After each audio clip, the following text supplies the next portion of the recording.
that in some way it is a measure of our worth. And when we cross it, we do so not as an end in itself, but as the beginning of the next chapter. Vitaflex, the fine line between good and great.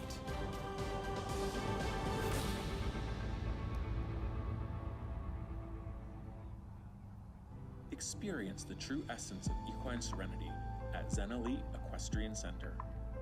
At Zen Elite, horses and humans come together in perfect harmony. Located near the winter horse capital of the world, Wellington, Florida, our center offers unrivaled amenities designed to elevate your equestrian experience. Our facilities boast 32 stalls, 20,000 square foot covered arena, and a large outdoor arena with ESI footing. From grass paddocks to a luxurious horse gym and spa, we cater to every aspect of your horse's well-being. With top trainers in dressage and jumping, Zen Elite is the perfect place to pursue your equestrian goals. Our soul-soothing surroundings nurture the mind, body, and spirit of both horse and rider. At Zen Elite Equestrian Center, equestrian dreams thrive. Discover the harmony of horse and rider at Zen Elite Equestrian Center. Your journey begins here.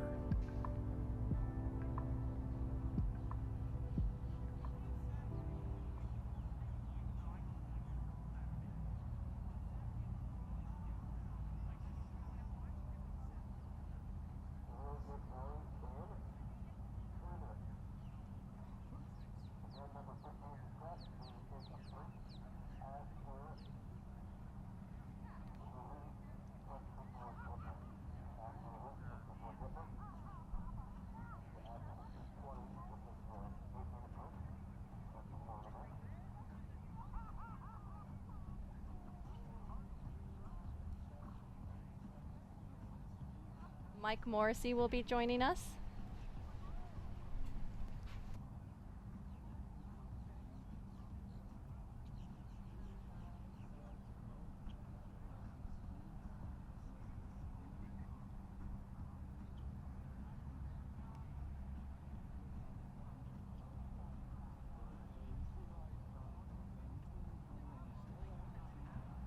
Just about 2 minutes away from the top of the order, and today's 120. Our Grand Prix today is sponsored by Bainbridge. Bainbridge Companies is proud to be a sponsor of the 2025 annual series, based in Wellington, Florida, with offices in Orlando, Tampa, DC, Charlotte, Raleigh, Atlanta, Dallas, and Austin.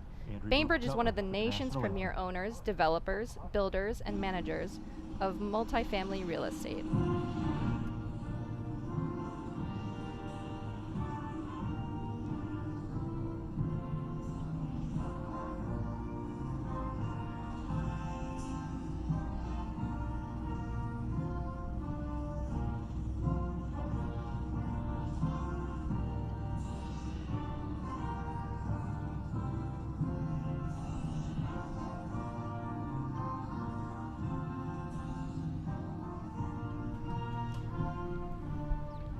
We are joined today by Mike Morrissey. Mike, thank you so much for coming in and helping us out here, talking us through the course. In a second, we'll put up that course animation. Course animation sponsored by Palm Beach County Sports Commission. All right, Mike, take us through the course. What do you see? Thanks, Allie. I think our course designer, Kathy Cruz, designed a pretty difficult track today. Starts over on the outside. This is the jump off, I believe, showing. Yeah, that's the jump off. Well, first jump is on a nice long approach off your left lead, oxer, and then you have a nice 7 strides to a wall right at the beginning. Here we go. Yep. So left lead on the outside of the ring, 7 strides, should ride pretty nice to the wall. I thought that walked right on. And then you got a nice big double right off this left turn going around that grob area. It's an oxer vertical 1 stride. Very short 6 to a careful plank here. I know a couple riders were thinking 5, but I think most of the class will do that steady 6. A little bit of an awkward turn, 9 or 10 strides to that oxer. I think don't worry about number, just get straight. And then this Liverpool oxer is a very quick short turn, roll back. I think there's an option here. It walks a flat 7 to the triple combination, but the A to B is very short, vertical, vertical. You'll see a lot of 8s. not really a number, maybe 9 strides, I think, over here. This 4 on the outside, vertical oxer, right? It's a little flat. And then this triple bar is quite big, quite wide, comes off of a short turn. Here's an option here, riders. Some are doing the inside track in 8, some will do 9, but this 5 is very short to fence number 12 and a very big oxer, 150 square. And then I think it'll just be coming home in 7 strides to the last jump. Last 2 oxers are quite large. Mike, if you were riding this course today, what would you say are kind of the tricky points that you should keep watch out for? For sure, the triple combination. I think that line is where it really starts to get tricky.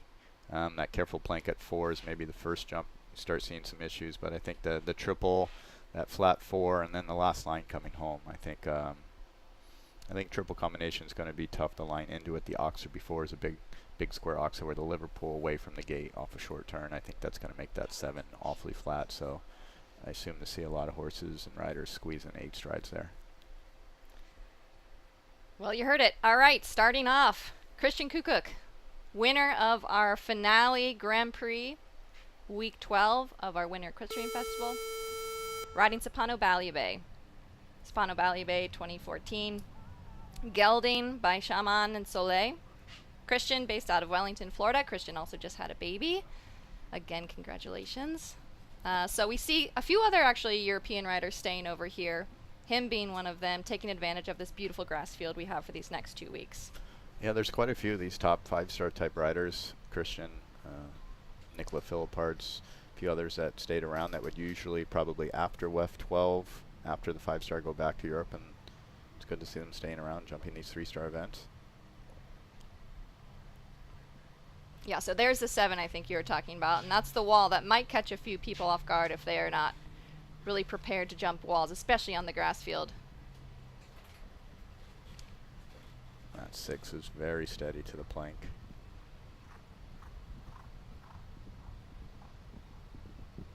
Katsy's time allowed on Friday in the qualifier was very short, so would anticipate the time allowed to be a little tight today. You see Christian really made an effort to turn right back on that oxer. He's fitting in the extra stride there to the triple. Vertical is very short. Great ride there. And Mike, you know, a lot of these horses and riders are coming off kind of the sand arena over at the actual venue, and now they're stepping onto a big grass field. What is the difference here? Do you feel a difference? For sure, some horses like grass over sand, and I think for the riders too, more comfortable. I think European riders get a little more experience. There's a very short 5, a little more experience than us Americans do on the grass. We just don't have the venues here in America as much anymore. Look at the beautiful clear round, 70.15. That was a beautiful clear. Yep. Our first clear of the day, 70.15. We'll monitor that time allowed. I believe Katsy said it at maybe 75, but we'll see what she wants to do with that. But I think riding on the grass, good grass, I think is the best. Unfortunately, in this country, we don't have a lot of good grass fields, but this is definitely a good grass field. So it's nice to get off of, you know, the normal rings that we ride in and be able to come out and jump an event like this. Absolutely. We are so lucky to be able to do that. And again, you know, we've jumped on this grass. This is the first full week. A ton of horses we've seen this year, right? I mean, I think we said there were 170 that jogged, maybe more next week, and the grass seems to be holding up okay. Yeah, even the meter 30 out here on one of the secondary grass ring had 111 entries earlier in the week. So a lot of people are taking advantage of the grass and this nice weather we have. Absolutely. And the nice weather is a key. All right, next on course we have Daniel Cairns riding Malou Blue PS. Gotham Enterprises owns this one. A 2013 Gelding, Messenger, and Chaco's Girl. Talk about Daniel. So we haven't really seen him in a lot of these classes before, right? I mean, he's still quite young. He's young. He's, you know, the son of show jumper Sarah Cairns, and he's working with Gotham North. He's got a nice horse here to jump these bigger classes. He's working really hard. See him out the ring, schooling horses, setting jumps, working in the barn, so it's great. Unfortunately, you saw that front rail of C, the oxer coming down. There's that 4. You see that both riders have really had to ride up to get up to that oxer. This triple bar is very big. Comes off of a quick turn. Daniel does the 8 strides. That's the leave out.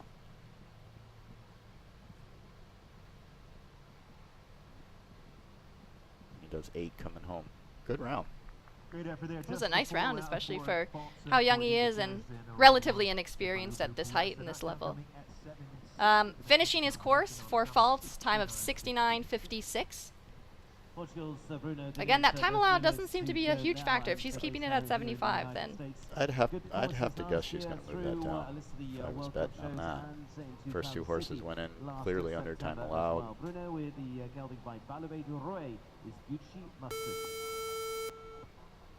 that seems to be really steady. You know, I think there's oftentimes people forget how big a stride some of these horses get on grass versus sand. Yeah, that's something definitely happens. The horses come out on this big grass field and their strides just open up. First time you come and ride out here, it's something to really have to think about and adapt to. Absolutely. All right, on course is now Bruno Denise das Neves riding Gucci Mustard.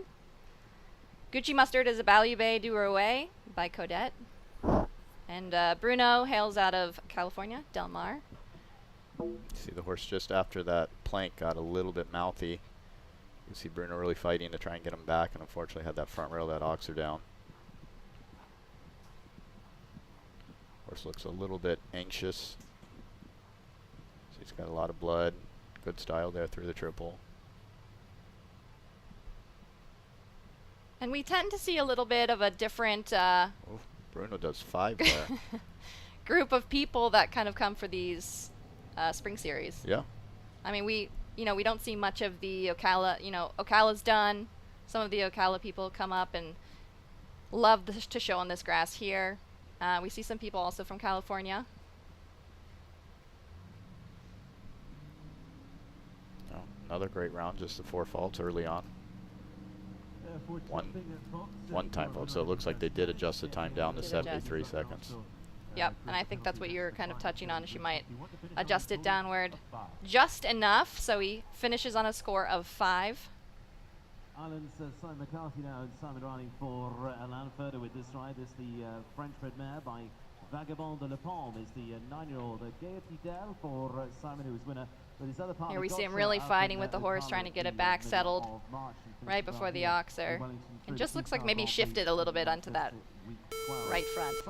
Yep, I agree with that. I think maybe it was just getting the horse back. Ended up being a hair off the oxer, and the horse just kind of leaned in and to the inside on it. Yep. Next in, we have Simon McCarthy. Simon riding Gaët Dale. This is a mare, Self Francais, out of Vagabond de la Palme and Allegria de Cartigny. Alana Furter owns this one. I know they do a little bit of business together. And just a 9-year-old early on in the season for the 9-year-old, so this is a bigger class for a 9-year-old for sure. Absolutely.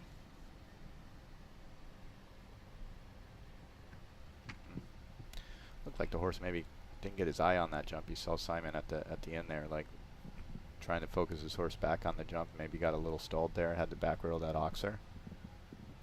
Yeah, and it seems like a lot of these lines ride quite short. So, you know, Mike, where would you make up that time allowed? Well, you see that they're really making up time there back on that oxer. I think if you turn a little tight, that helps you for the 8. Now that 7, the distance to the triple walked almost normal, a little bit flat 7, but it's riding longer plus off that short turn. So we see everybody electing to do the 8 with the time allowed not being crazy tight. I think you can do the adds in a few places, and that's definitely the one place I would do the add. And, you know, watching from the screen at home, you can't really get a feel of the pitch of the ring. You know, it looks quite flat. What do you feel out there? Yeah, there's definitely a pitch. She's using that pitch. Just, you see that last line goes up the hill and then down the hill. There's 2 time faults there for Simon with 1 down early on at fence 3A. Overall, good round. Yep, so Simon finishes off with a total of 6 with a time of 74.33. You see that the horse just got a little distracted. You know, we said he's a young horse coming in the ring. 3rd jump came up, comes around. A lot for the horses to look at, and I think he just didn't get his eye on that jump early enough. See Super there through the triple combination. So far, horses have been jumping that triple pretty well. The A to B hasn't been so bad. They're doing the 8. I bet the course designer probably thought she'd get more horses to try the 7, which would create problems there at A and B. All right, next up we have Delaney Flynn riding Cassinia. Cassinia is an 11-year-old Holsteiner mare out of Casalito and Signora, owned by the Windsor Show Stables.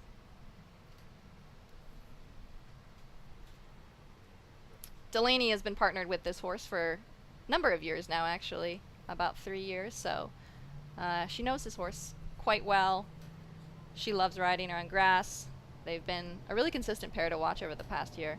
Yeah, she's had great results. Works with Chris and John McRae. Good up-and-coming younger rider.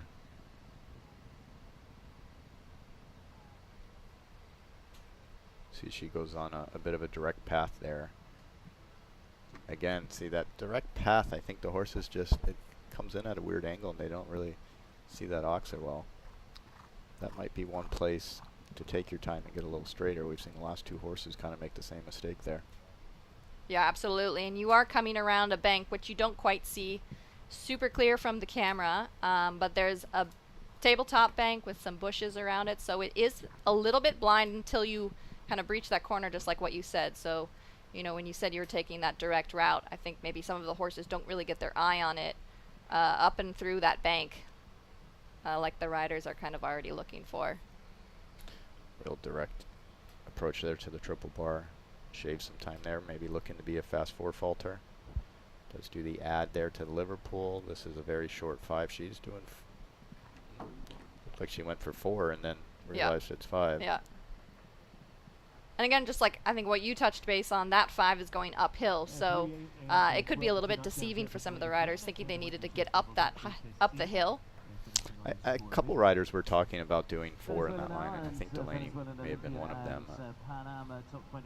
I think if you're going to do the 4, you really need to do 8 and do the leave out going into that line. So you do the 8 and then 4, but I still think whether you do 9 or 8 and jump 4, I think that's a 5 stride. Yeah, I think that was just a little confusion there, but she finishes on a score of 8 faults. Next in, we'll see Luis Fernando Larrazabal. Luis is riding Check Me Out, a 9-year-old Mecklenburg gelding by Chacun Blue and Kandara, owned by Victoria Hertomate.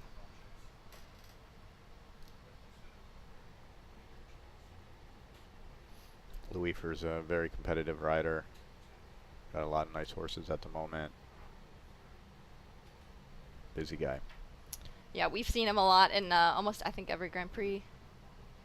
Almost every Grand Prix this circuit. Especially riding a few different horses. You see, this is a bigger horse, and he has to put it together quite a bit. So he'll need to kind of think about time allowed, places to make up time, even though time's not that tight.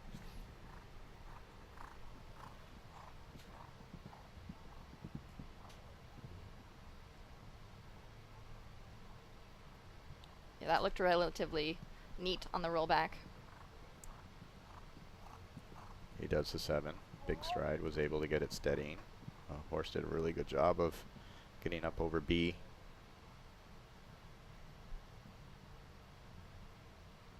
Yeah, and Luifer, he's so great with the time allowed. He's a quick rider in general. This does look a little bit of a slower horse across the ground, so I think we'll just have to monitor that time allowed for him. See, that leave out was short, and he does the 4.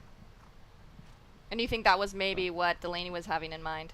Yeah, I think Delaney was thinking to do that same thing. This horse has a very big stride. Great round there for Louis Fern. Clear round in time of 69.52 seconds, well within that time allowed. I think doing those leave outs that he did, everywhere there was a leave out option, he did them. And he was very neat and tight in the corners. It was a well-ridden round. See him really helping his horse there at C. partnership into their second season now, and it's going to be Cormac Hanley of Ireland next for the. All right, Luis makes it 2 for the jump off. We have a jump off now. Our 7th to go in the ring is Cormac Hanley. Cormac is riding Check Me Out. Oh, sorry, that was a lie. Cormac is riding For Dad, a 9-year-old Hanoverian stallion by Firth of Lorne and Lolita. For Dad is owned by Heathman Farm, again another longtime sponsor, very supportive sponsor of Cormac. We've seen this horse coming out for some of the Grand Prix. Cormac has had a really successful summer in 2024.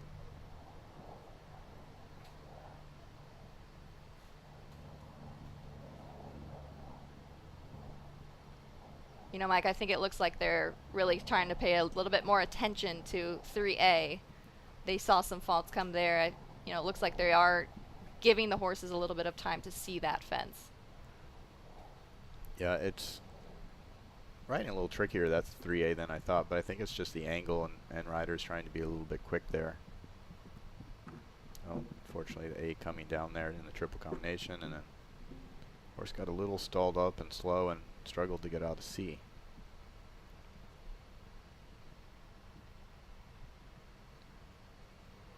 Cormac did a good job getting his horse back focused, jumping the next line.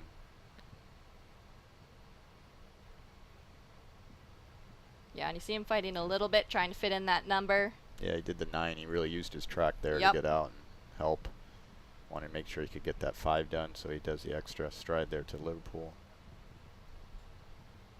And to take over the time, he's going to finish with a total of 9 faults and 73.38. It's too bad the rest around really good. Just that little fumble through the triple combination caused 2 rails. Yeah, and again, a 9-year-old jumping on the grass in some big arena here. You know, we say the time allowed is quite short and tight, but it looks like they take a tour of the entire grass field. Is that, I mean, coming off a smaller sand arena, is that a big change? Is that feel any different? Yeah, for sure. I thought, you know, the time allowed on Friday was quite tight, and I think you tend to get lost sometimes in these bigger rings, and sometimes you got to just think about shortening the arena, making those turns a little tighter, and helping yourself out with the time allowed that way. Next up, we have Lacey Gilbertson with Lulu MPSC. Lulu is a 10-year-old Zangajide mare out of Lord Pezzi Jr. and MPS Sweet Funky, owned by Seabrook.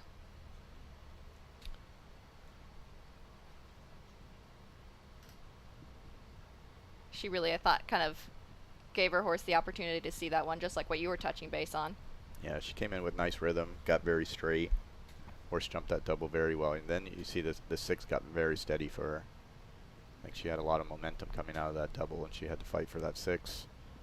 She picks up the pace there. That Liverpool locks her. She's doing the ad. And we've seen Lacey have great success throughout the winter circuit.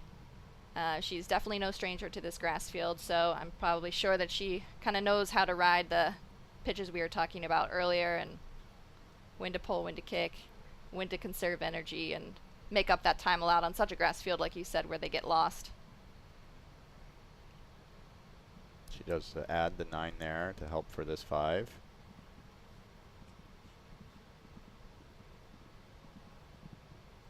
Super round, well within the time.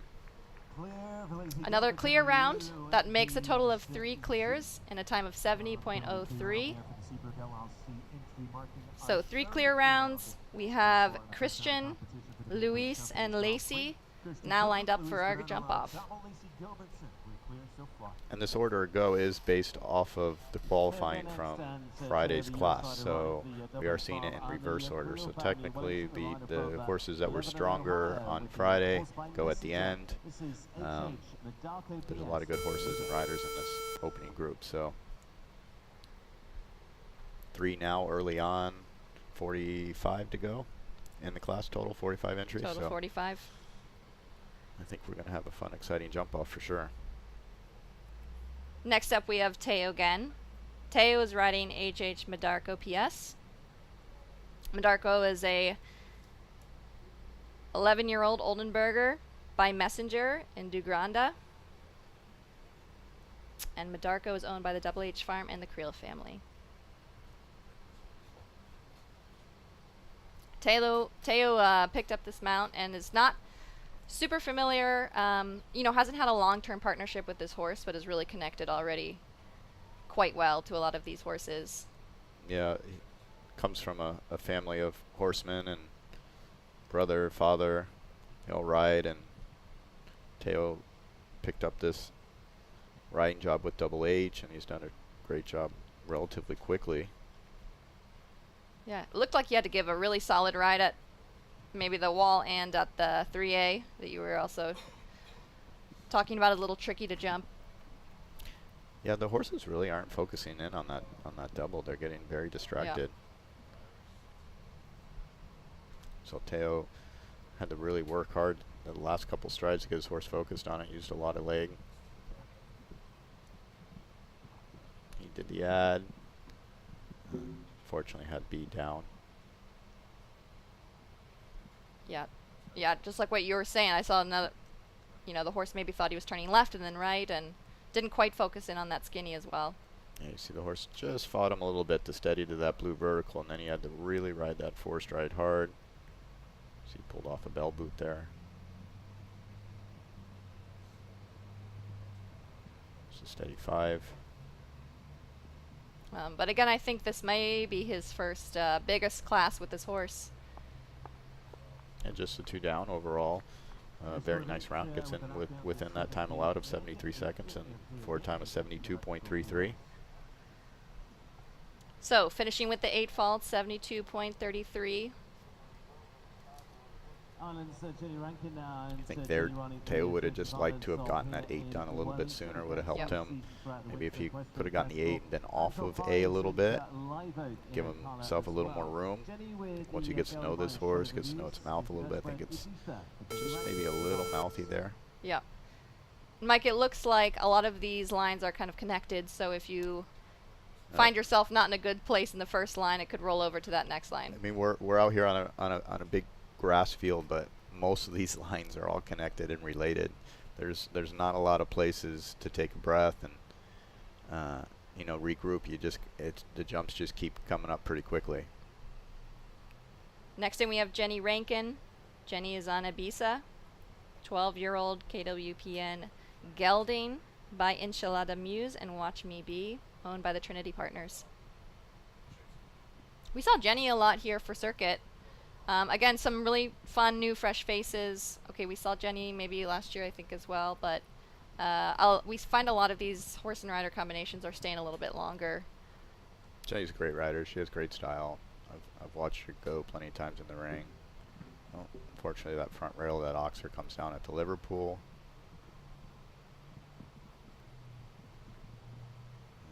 Great effort there through the triple. Jump beautiful through the triple. That was a great ride to that skinny. You see she caught that a little bit open, balanced, but was able to, then she didn't have to hurry for that 4-stride quite as much. Just kind of happened naturally.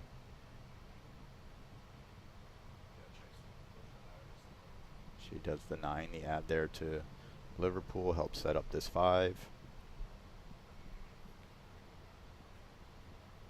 Time could be a factor.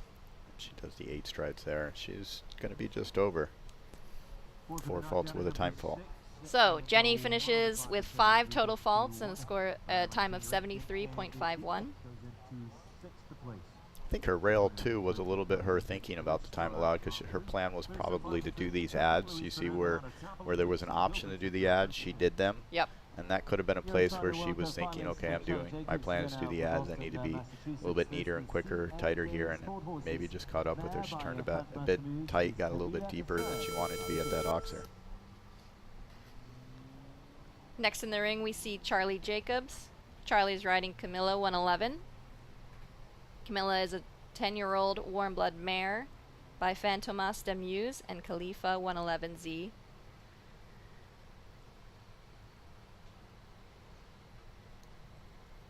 Camilla is owned by CMJ Sport Horse LLC, and Charlie hails out of Boston.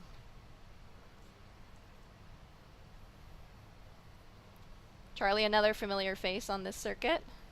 And Charlie's jumped many, many rounds over the years, top level sport, but rides as an amateur.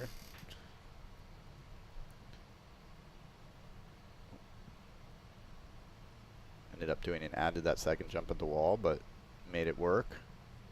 You see canters away, positive canter away after that. Yeah, it seems like the riders are kind of figuring out that 3A fence, huh? Yep. This horse is giving a good effort. Good jumper. You see from the bridle, looks like maybe a little bit strong in the mouth. Charlie really fighting for that extra stride there coming into the triple. Great job.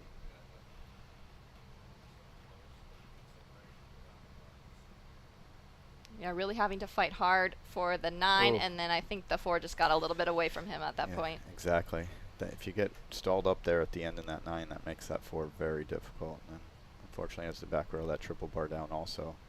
It's all connected there, that top of that ring. That triple bar, can't really see on the screen, but it really comes up quick after that flat 4. I think the riders that end up, that 4 getting more flat makes that triple bar even harder to turn and get to.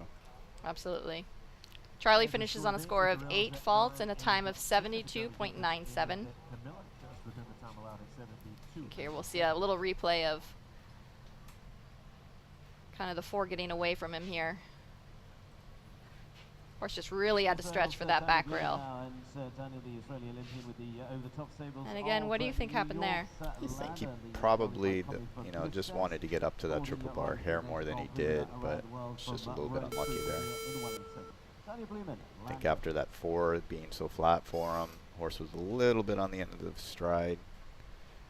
Probably would have liked to just like rocked back a hair more and gotten a little bit up to that triple bar, a little more. Next in we see Daniel Blumen. Daniel's riding Landon Deny Z. So we've seen this horse, again a 12-year-old Zengerscheid gelding by Comilfo Plus Z and Indigo van de Meulenberg, owned by Over the Top Stables. Mike, we've seen this horse again, right? We've seen this horse before, a little bit of a name change on the backside, going back to its original roots. Denies. Yeah, former ride of Kent Farrington. Daniel taking over the ride now. He purchased this horse with Over the Top, I believe at the end of last year.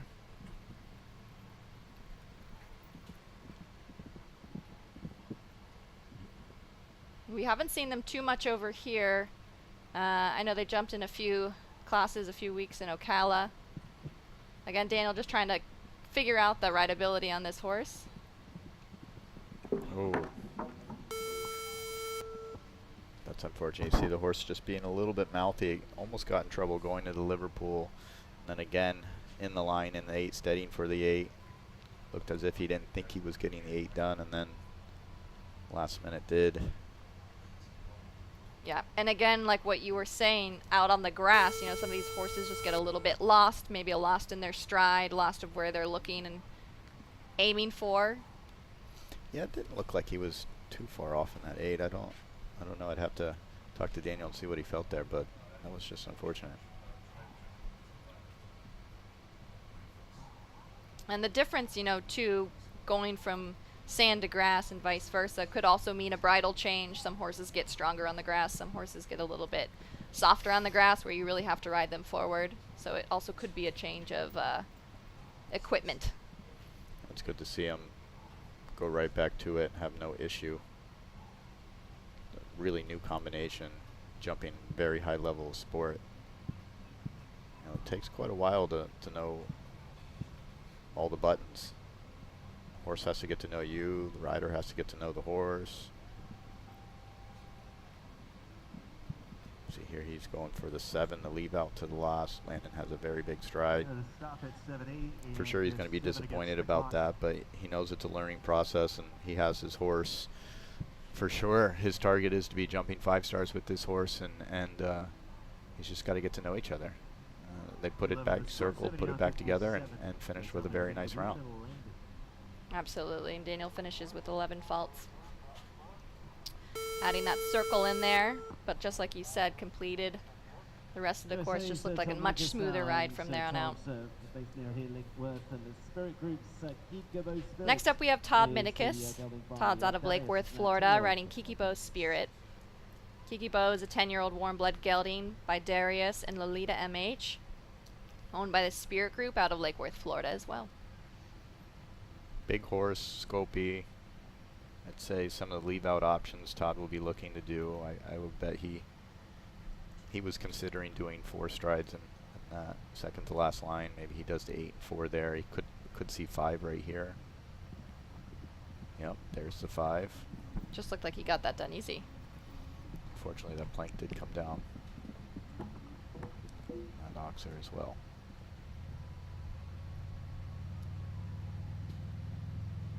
Todd just looking like he's struggling a tiny bit with the rideability, getting the horse's mouth and adjustability back after maybe leaving out a stride and then pulling it back together again.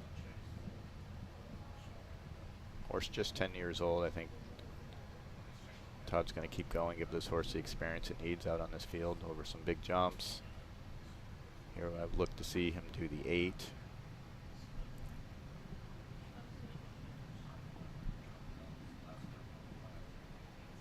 I think he was going to do the 4 and then decided.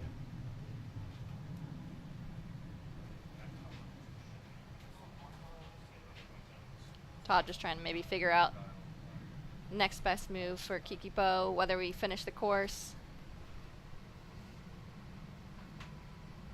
Just organizing it a bit. Yep.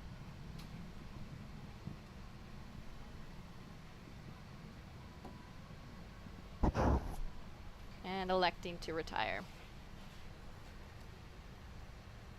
Yeah, these two have plenty of miles under their belt. They don't need to finish. Maybe just not their day-to-day, but they'll come back better and stronger the next time for sure. In round 1 of the Bainbridge Company's 3-star Grand Prix. We've seen 13, and so far we've had 3. Yeah, and just like what you touched base on, this is a big horse. You know, we see Todd with a lot of those smaller, hotter, typier horses. So again, a bigger horse, also on grass. They get this 14-foot rolling stride.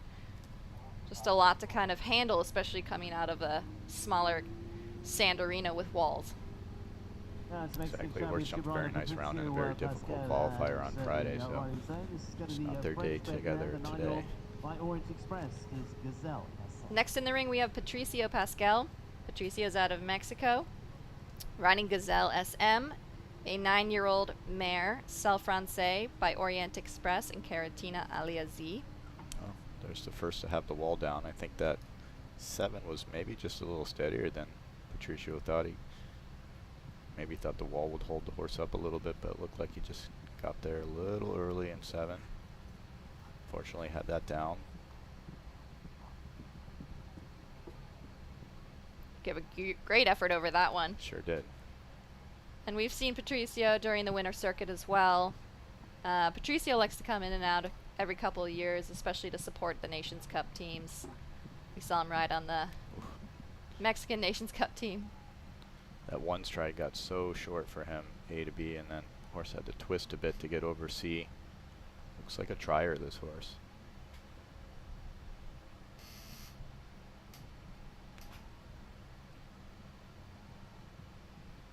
The 8 was easy, doing the 4.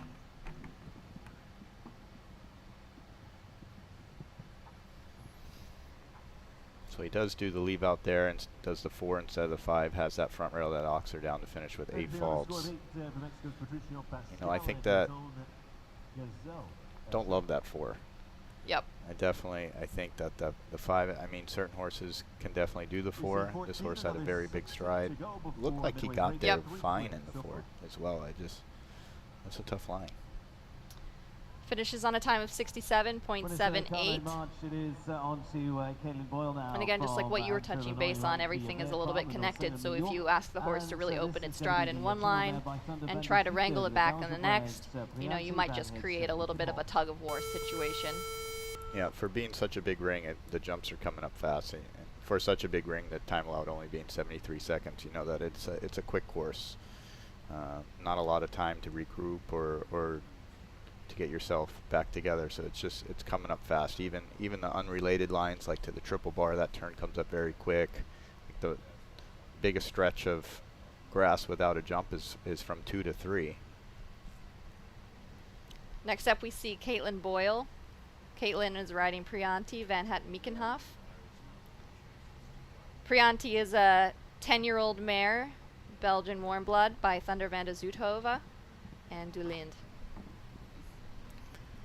Does the steady 6 and unfortunately had that plank down. I thought Caitlin gave it a pretty good ride there. Unfortunately just ticked that plank, and it's so delicate. It's easy to have that down if they touch it. You don't get very many lucky rubs on that light plank. Yes, and Caitlin is our 15th to go in the ring. And now that we've seen a few go, you know, are you seeing rails coming down in one or two locations, or we're kind of seeing rails maybe start to fall in other places? Yeah, I think we're getting it all over the course. You know, the triple's definitely tough. The triple is one of the hardest jumps out there, 3 jumps, but we're seeing them all over the place. Really good effort there on that horse jump. Very careful. Finished there with 8 faults and a time of 69.51 overall. I thought a very nice round. That was unfortunate there at the plank, and then I think at that triple combination it just got a little stalled up for her. Yep, just looked like she was fighting a little bit to get the horse back, just never quite rocked back. Yep, came in maybe a little bit hot and then had to really back up for B, and then lost a little momentum there at C. And Mike, I think the deceiving thing too, going downhill, you know, a lot of these horses sometimes tend to roll downhill, but then others kind of set themselves up so it makes the distance shorter than what you were expecting. Do you feel that on course at all? Yeah, absolutely. When they have these little hills, I mean, you think of Florida and this field not as being flat, but there's definitely some slight hills out there that you have to think about. And the triple combination was definitely set on one. Can't really tell on the screen, but there was definitely a little pitch to that triple, a downhill pitch. Next in the ring, we'll see Nick Delajoyo. Nick is riding Delano van de Heide Z. This is a 11-year-old Zangerzijde gelding out of Denzel van Meulenhof and Pamina van Het Dummelhof. See, this horse has a lot of blood. It's very careful, has a very big stride. It's really kind of always going. You know, Nick's plan is to kind of try and keep it put together. Maybe do a little bit of the ads where he needs to. A little rub on that last jump, first jump, back rail. Skies over the wall.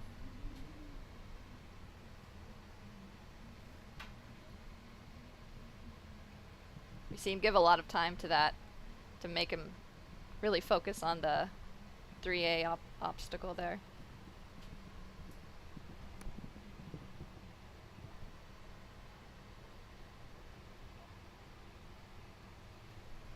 See, Nick is really trying to be super smooth on this horse. Does he add the 8 coming in?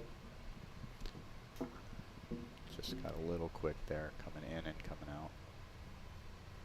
And maybe electing to retire. Yep. Nick calls it a day. What'd you see happen there? I think the horse was a little fresh today, which isn't a bad thing. I think, you know, the weather actually is quite a bit cooler today. We were in the 50s, which for the rest of America probably doesn't seem so cool, but for South Florida in April, it was a cool morning. Horse just looked maybe a little bit fresh and on the muscle, and Nick decided to pull up and leave it for another day. Next in the ring, we have Will Simpson. Will is riding Imar, a 12-year-old Dutch gelding by Carrera VDL in Dumara. And Will hails out of Ocala. Imar is owned by Elizabeth Phillips. And we've seen them partner together for a little bit as well. Will taking 3rd place in the 4-star Grand Prix during Live Oak of this year. Yeah, Will, veteran of the sport, Olympic medalist, great rider. He's now based in Ocala. Originally was based out in California for years. See, he bounces. He's based in Ocala, but he comes down here to Wellington quite often.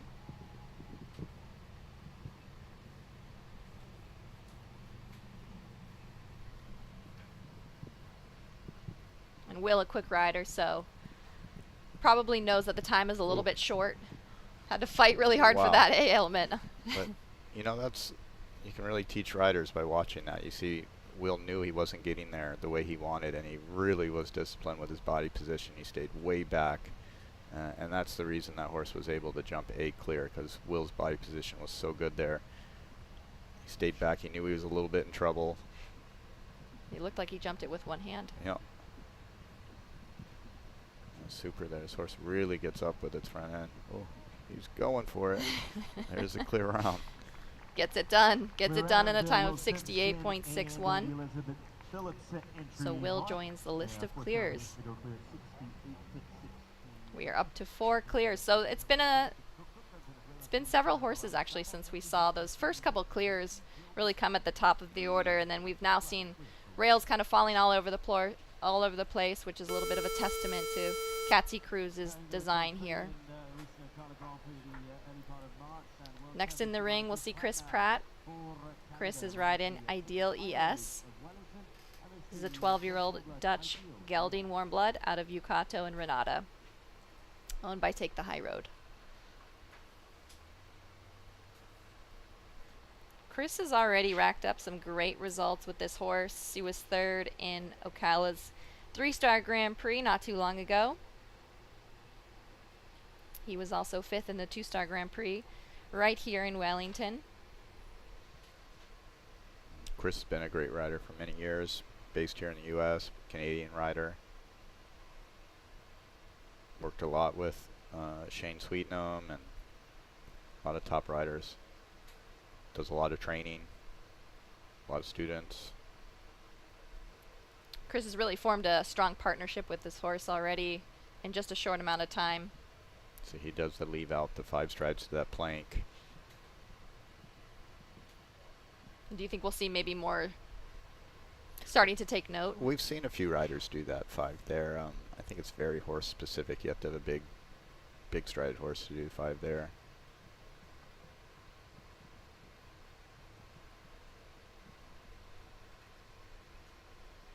Great through the triple combination. This 4 shouldn't be a big deal for him with this big stride. Here comes this quick turn back on this triple bar. Don't have the dimensions of that, but it is a big triple bar off that turn. We've only seen 1 or 2 riders have it down, but it was an impressive looking jump. 1 from home. Time allowed looks okay. Yep, he's going to be just under for sure. Just over a second under. So great ride there for Chris.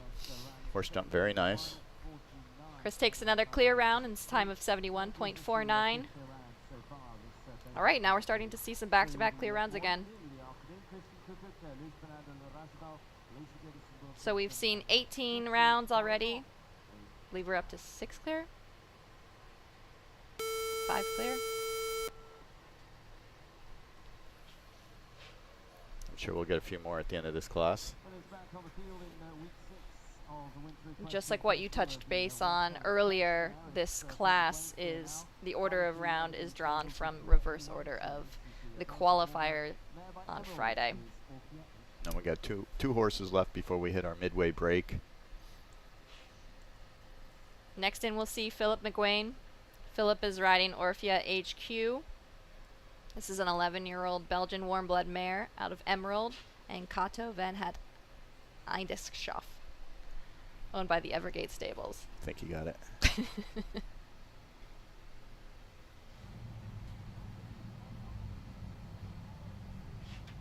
Philip has had some great results with this horse. Really stepped it up to some of the bigger classes and some of 4 and 5 stars a couple years ago here.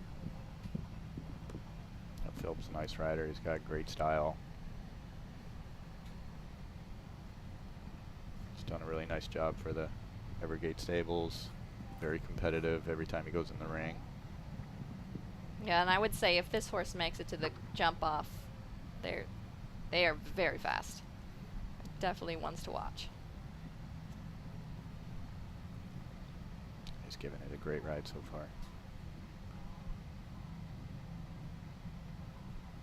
I think just what you said too, that triple bar really comes off such a sharp turn, a left-hand turn. Oh. That was too bad. He did the double ad there. I'm pretty sure he did 10 strides.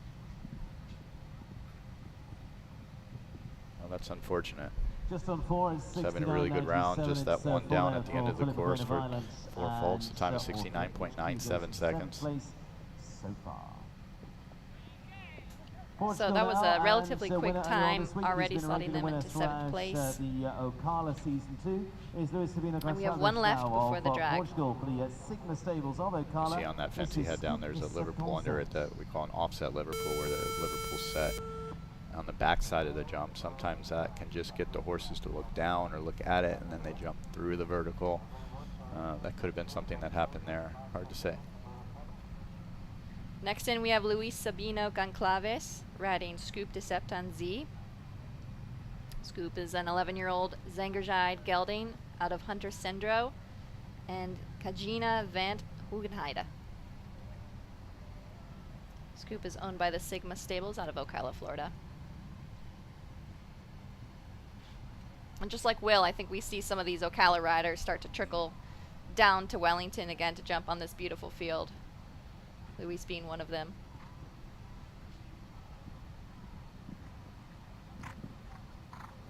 See, Source came back really nicely in the 6. He almost had to go forward the last couple strides to get it. Unfortunately, horse looked like cut right there on that oxer. Shifted a little bit that last stride right into the front rail. It looked like he got the 8 done really nice there to the triple. Sure did.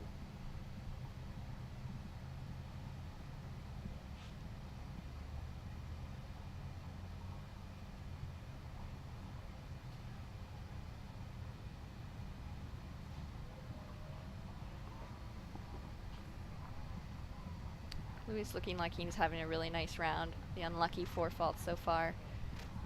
Yeah, I've seen a couple horses make that same mistake where they shift hard right at the last second at that oxer. Unfortunately, that's what happened there with Scoop and Luis. So just 4 faults there and a time of 69.47 seconds.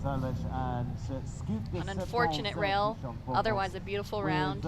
5 combinations clear so Just far as the ticked it company behind. halfway stage of this. Thought he had it up Bainbridge front when I Company's, watched it live, but it looked Grand like he had it down Prix behind. itself.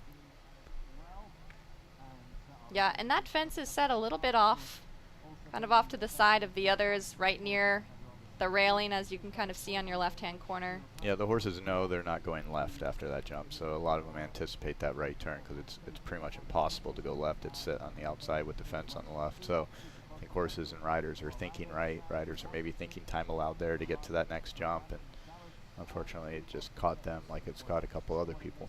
Absolutely. All right, here we see our jump-off qualifiers. So far we have 5. Christian Kukuk, Luis Larrazabal, Lacey Gilbertson, Will Simpson, and Chris Pratt. That takes us to the end of our first half of our $120,000 Bainbridge Company's Grand Prix during our ESP series here on the grass. Beautiful grass field, a beautiful day. That it certainly is. Great day for a 3-star Grand Prix competition. Super. And we'll be back right after the roll.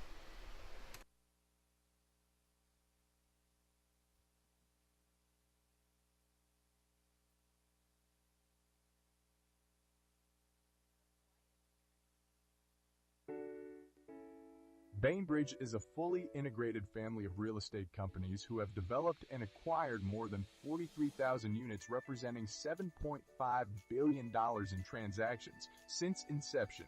With over 650 associates nationally, Bainbridge engages in virtually every step of the real estate process, from development and construction, acquisition and disposition, to asset management and third-party property management of multifamily real estate.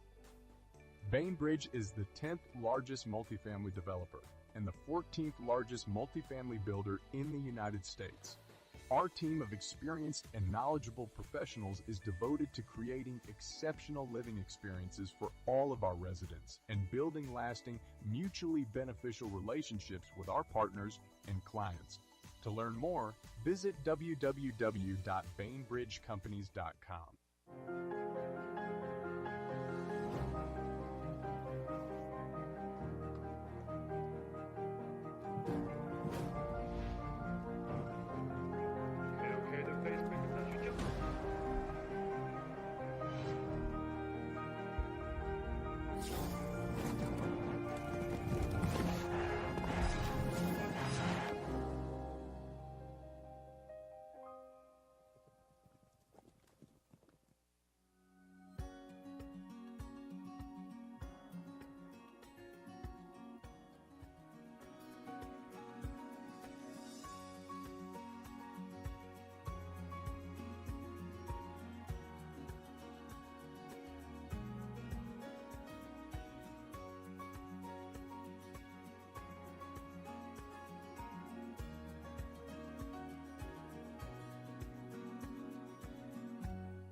There's a gentler side of Florida, just waiting for you to discover it, where America's first resort destination was built and genuine hospitality began.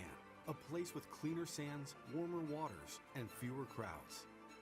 A place different than the rest, one that exceeds, excels, and surpasses all expectation, waiting here just for you.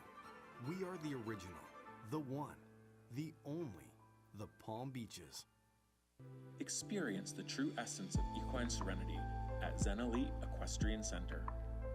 At Zen Elite, horses and humans come together in perfect harmony. Located near the winter horse capital of the world, Wellington, Florida, our center offers unrivaled amenities designed to elevate your equestrian experience. Our facilities boast 32 stalls, 20,000 square foot covered arena, and a large outdoor arena with ESI footing.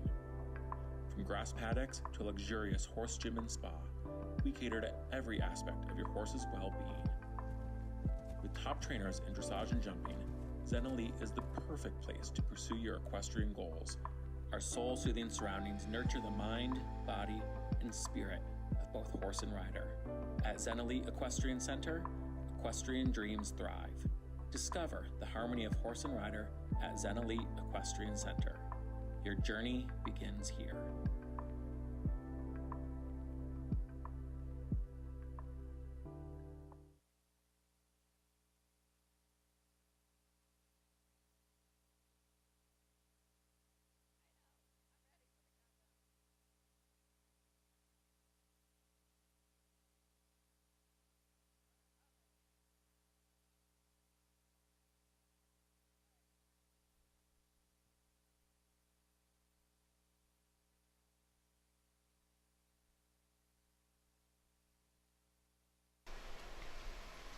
All right, we're back with the $120,000 Bainbridge 3-star Grand Prix here in our series, our spring series here on the grass.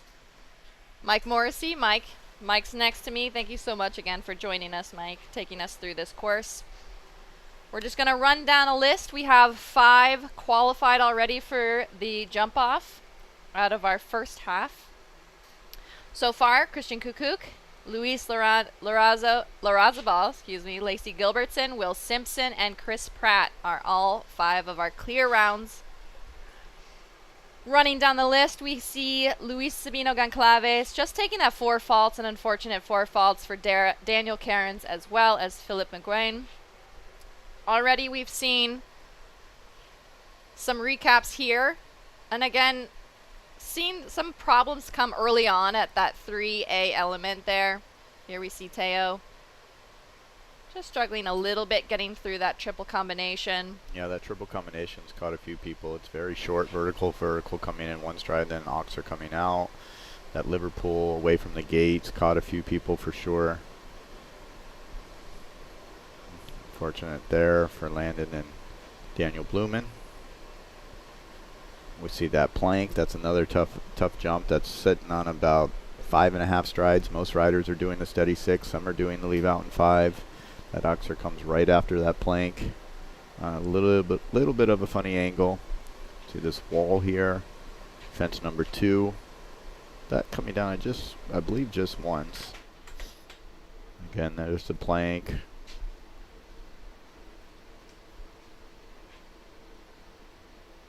Triple combination, that C element, the back rail can ride a bit scopy. And Mike, just seeing the replay actually through this triple combination so many times, it just looks like almost every rail has come down through the triple combination, not just one particular. It definitely has. You see fence number 11 there, that's the really delicate vertical with the Liverpool offset on the backside. We've seen that line's quite difficult in 5 strides. We've seen some horses do 4. Renee Dittmeyer is going to start us back on our second half. Renee is riding Cody 139. Cody is a Holsteiner gelding, 10-year-old, back of solid bouncy. And Renee, we've seen him ride for the German squad. But again, another European rider we see actually coming here more and more frequently, basing really out of Wellington.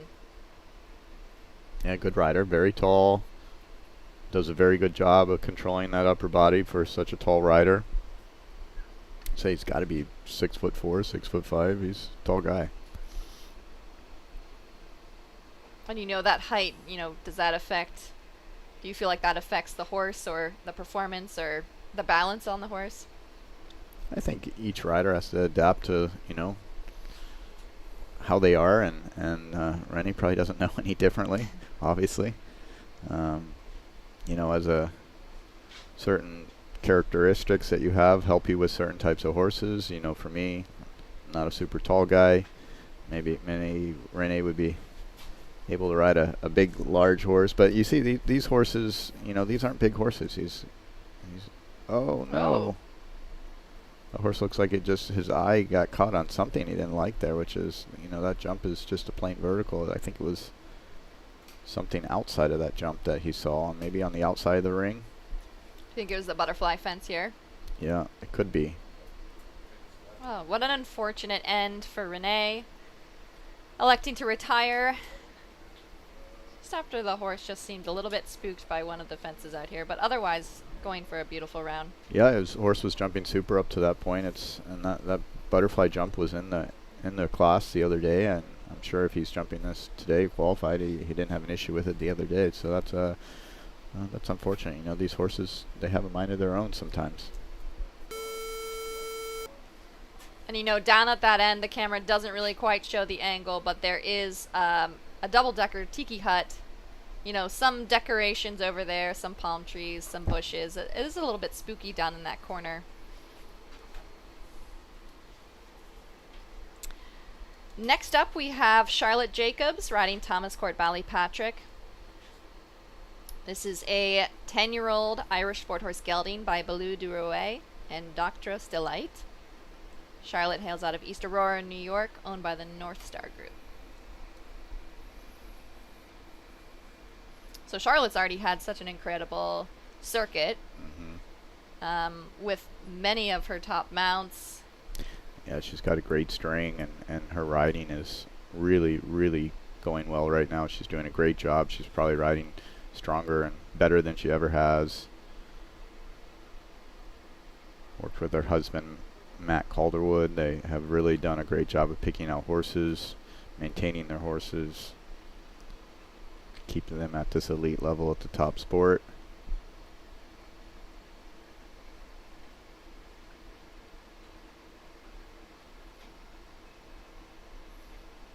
She rode that really well. She needed to. She had that little bit of a rub there at B. She stayed really patient, quiet with her body. Big stride on this horse was easily cover that 4 stride.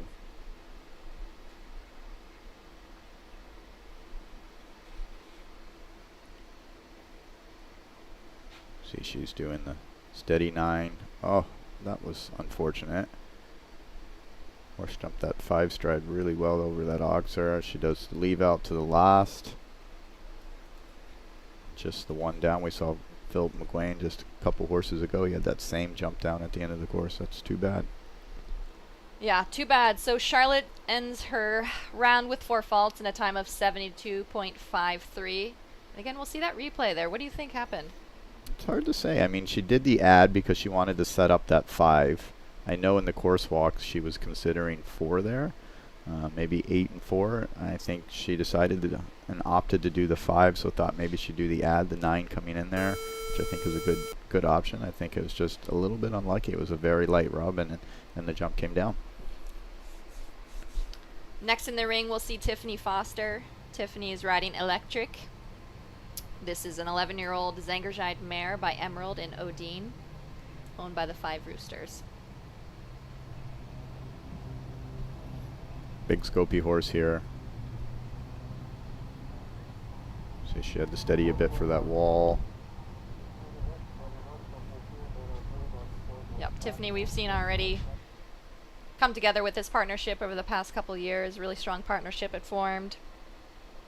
She took top 6 placing in the 4-star over in Ocala this year. Front rail of that Palm Beach Equine Clinic Auxerre coming down. We've seen that happen a few times. See horses shifting right there. I thought Tiffany's horse jumped it pretty straight. I'd have to see maybe on the replay if it shifted there, but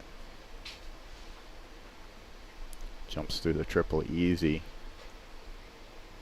Made that look like a gymnastic there. Big stride. No problem getting up to 4.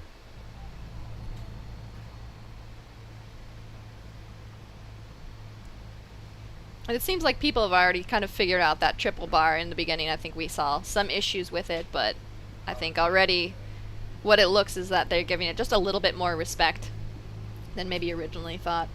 And clear over the last for just a 4-fault finish there. 4 faults in a time of 72.02.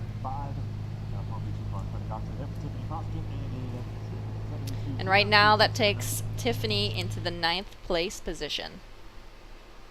Yep, just a little tick up front on that front rail. Looked like the horse stayed nice and straight. No problem there up to 4 stride line.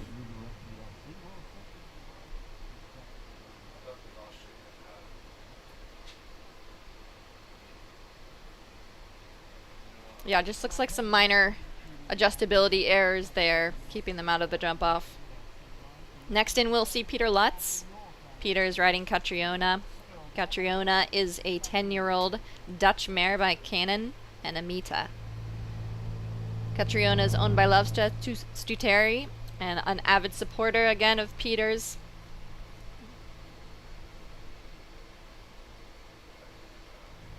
Peter's partnered with this horse for some time now. Really formed a strong partnership, getting some top placings here in Michigan we saw. But again, relatively young, I should say younger. Yeah, had some great results, and Peter's such a classic style, beautiful position, light seat, he's soft with the horses. Comes from that classic American equitation background. Pretty sure he won finals as a junior rider. He's held on to that structure.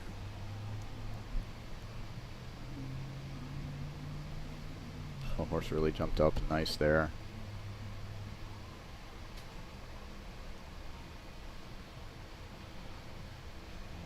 We really see this last line really coming into play, kind of going uphill. The horses might be a little bit tired, fighting the riders a little bit more coming home. Allowing doing that leave out to the last. One more to go. He's under the time. Yes. Right under the time. Time of 72.35. We'll add him to our clear round list, making that 6 to return for the jump off. I thought that was a great round. Peter rode great. Horse jumped great. Really wouldn't have changed anything that they did. Really, really nice round. Absolutely. So we'll see him back, making the 6th for our jump off again, as we welcome Ben Mayer into the ring. Like that horse. You see that he has looked like a little bit of a stronger bit and no spurs. Tells me that horse likes to go. So he might be one to watch for our jump off, is what you're saying. Could be. Well, this is shaping up to be an exciting jump off. Again, we've seen 6 clear rounds. We've seen a lot of 4 faults. We saw some time faults as well, so time being somewhat of a factor. Yeah, they lowered the time from 75 to 73, which I think was a good decision. It's still, you know, it's relatively easy enough to get within the time allowed if you're thinking about it on course. Well, we've seen rails just about everywhere. I think the only 1 or 2 jumps have not come down. Fence number 1. I don't recall the last jump, fence number 13, coming down. Could be wrong there. I think 1, 3B, and 15 or 13 may be the only 3 that haven't come down. So we're getting faults everywhere. All right, next in we welcome Ben Mayer. Ben riding Ginger Blue. This pair needs really no introduction. Ginger Blue is 14-year-old Dutch mare by Plot Blue and Royal Rose. Ginger Blue is owned by Jane Clark. Again, another strong partnership with those Ben and Jane. And Ben's coming off his 2nd place overall finish at World Cup Finals Absolutely. last week. Not to mention the win here in Wellington a couple weeks back for the 3-star Grand Prix.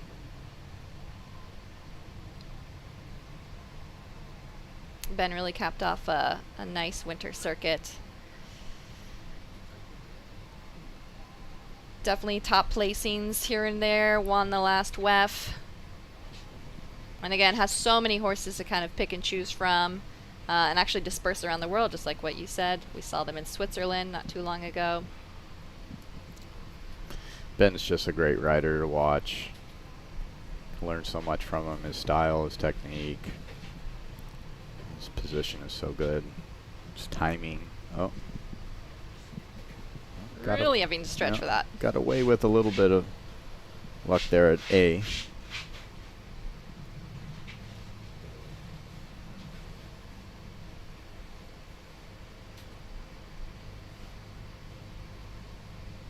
And again, Ben riding with a broken foot. He's been riding for the past several weeks with a broken foot, but seems to not stop him. Again, like what you said, second in the World Cup final, yes. and taking a clear round here. Yeah. Clear round in a time of 70.12, making the jump off a total of 7. So 7 to return. I'd say I don't know if he's walking the courses or not. I didn't notice him out there, but he's definitely limping when he's walking around the show. So I'd say he's probably getting help from other sources during the course walk. I know speaking with Ben before he left for the World Cup finals, was talking about having to go get a second x-ray to determine if he needed surgery. So we're hoping he does not need surgery, or if he's pushing it back, but I'd say he opted for not. A speedy recovery nonetheless. Next in the ring, we welcome Spencer Smith. Spencer is riding Tulare Coal Mine. Tulare is a 15-year-old stallion warm blood out of Coleman and Tulare Quinny, owned by the Gotham Enterprises LLC. Yeah, Georgina Bloomberg owns and normally rides this mare, or this horse, and stallion, right? Mm-hmm. Yep, definitely not a mare. Spencer taking the ride on it. He's done a great job taking over for some of Georgina's horses.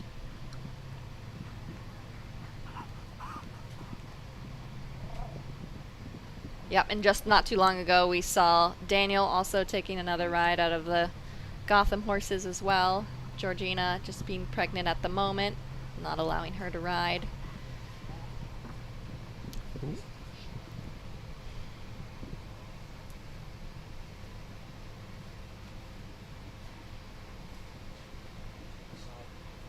Jump beautifully through that forced ride. It looks like they're kind of figuring out the striding to and through the forced ride. That was a very tight turn there back on that triple bar. He wasted no time getting to it. There's the 4. Leave out there in 7 as well. Speedy round. Quick time of 67.87, and again we'll see back to back to back. So already 3 clear rounds back to back to back, taking our total up to 8 clears. So it's interesting because we saw Spencer, he did the add to the plank, or the normal number, I'd say the 6, then did the add coming into the triple combination, and then coming home he did all the leave outs. Did 8 after, or to the Liverpool, then he did the 5 stride, or the 4 stride and the 5 stride, and did 7 to the last. So a plan that worked out. Absolutely. Roberto hoping his plan will work out as well. Roberto Turan is in the ring now with Iron Maiden. Iron Maiden is a 10-year-old Zangerside gelding by Claremont and La Vie van de Groothart. Iron Maiden is owned by the Rocking Basilisk Farm, LLC, out of Lexington, Kentucky. Big effort there over the first jump. Yeah, and Roberto's had a great season with this horse as well, winning one of the earlier Grand Prix. Placing very consistently, actually, in many of the 3-4 stars. This nice horse has a great balance and really good technique up front in the air over the jump. So they take nice pictures. It's what we all hope for.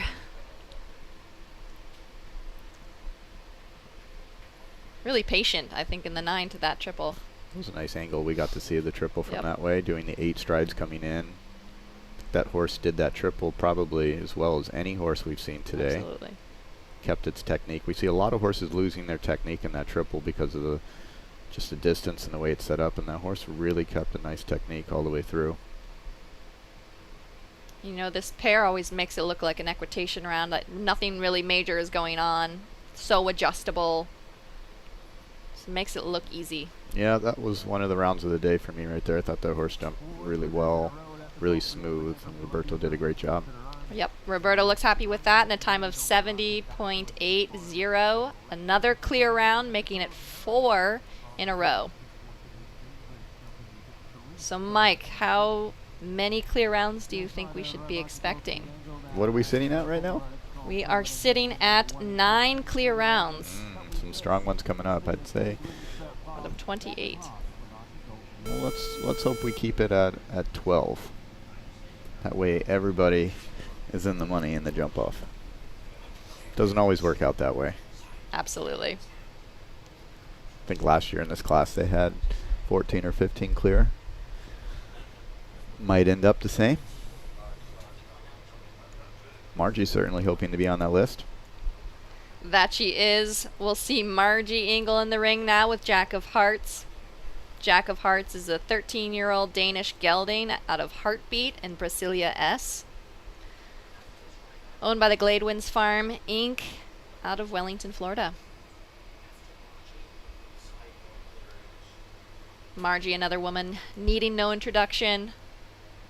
Winner of so many Grand Prix we can't even count. Always a fierce competitor. Seems to always ride the biggest horses. But she gets them so nice on the flat, and she works so hard. She claims she doesn't like big horses, that she just somehow ends up with them. And she'll always reference her horse Alvaretto that she had back in the day that was super small. Unfortunately, we did have a rail down there at the A portion of the triple, the vertical.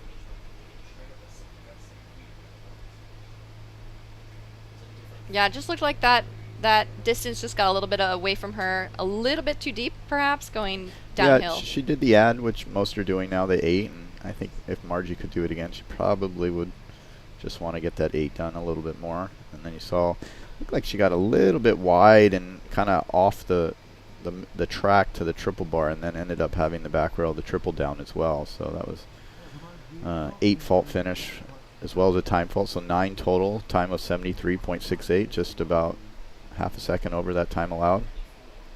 Yeah, there it just looked like the horse maybe jumped at the fence a little bit versus rocking back. Yeah, might have just fought her a little bit more than she anticipated those last 2 strides coming into the triple. Yep, and here on the screen we see our 9 clear rounds so far. Christian, Luis, Lacey, Will, Chris, Peter, Ben, Spencer, and Roberto. Those last 4 clears we kind of saw all in a row. Spread out there, you got Christian Kukok, one of the highest ranked riders in the world, going first, and then at the end of that jump off, you got some ringers there. Absolutely. Roberto and Spencer and Ben. Looks like it's shaping to be another circuit Grand Prix with the best of the riders not ever leaving and still staying here, which is great for all of us to experience that and to welcome them here and have them stay longer. Next in the ring we have Bliss Hears. Bliss is riding Quality Star Z, a 12-year-old Zangerscheid gelding out of Quality Time TN and Carmona Van Het Sharbrook, owned by the Bridgeside Farms LLC. You see the horse pretty expressive in the early stages, playful, kicking and bucking out a little bit there after that second jump. Yeah, we've seen this horse play it quite a bit throughout the course. Hopefully not, Bliss taking it in stride, not super distracted by it. Sometimes that can be very difficult, especially if you're concentrating on your distance, you're locked into your distance, and then the horse bucks and throws you off. And Bliss does a very good job of just maintaining her focus and not getting distracted by that. Absolutely, and I'm sure it'll probably also take away some time to kind of get the horse under control, or if there's tight time allowed, that might be a factor. She was very direct here, the triple bar, so she's trying to take that out of the equation. does he add here to set up the 5? Oh no. Does he add in the 4? Got away with a light rub at the Liverpool vertical. And there you go. Another clear round for Bliss Hears in time of 70.33 seconds. Great to see Bliss, you know, back in the ring, and she had a pretty bad fall there in December and thermal, and she made a quick recovery and riding at an elite level rather quickly. Exactly. And you know, we touched base on Ben's injury next into the ring. McLean, speaking of injury, also made a major comeback after this circuit, just had a bad fall actually on the grass field here. So we welcome McLean Ward into the ring with First Lady. First Lady is a 12-year-old Oldenburger mare by Don Diorado and Love Dream, owned by Robin Parsky. And we've seen McLean and this horse really have a strong... Oh, there's your first fence. There's the first fence. Wow. We did see them have a strong see them have a strong partnership together, winning a lot of those, especially those speed classes, some 150s, kind of stepping her up into that, now these 3-star Grand Prix. So uncharacteristic for this pair to have that first jump down. I know. Do you think he just got a little deep, or she wasn't focusing, or? You know, it's hard to say. I caught us off guard. It happened so quickly. Was not 100% paying attention, to be honest. That looked maybe a little deep, but I think McLean does like to challenge his horses a little bit early on in the course. I think just a little bit. I mean, the horse is jumping now, that's for sure. You know, it's hard to see that first jump on the video is coming right at us.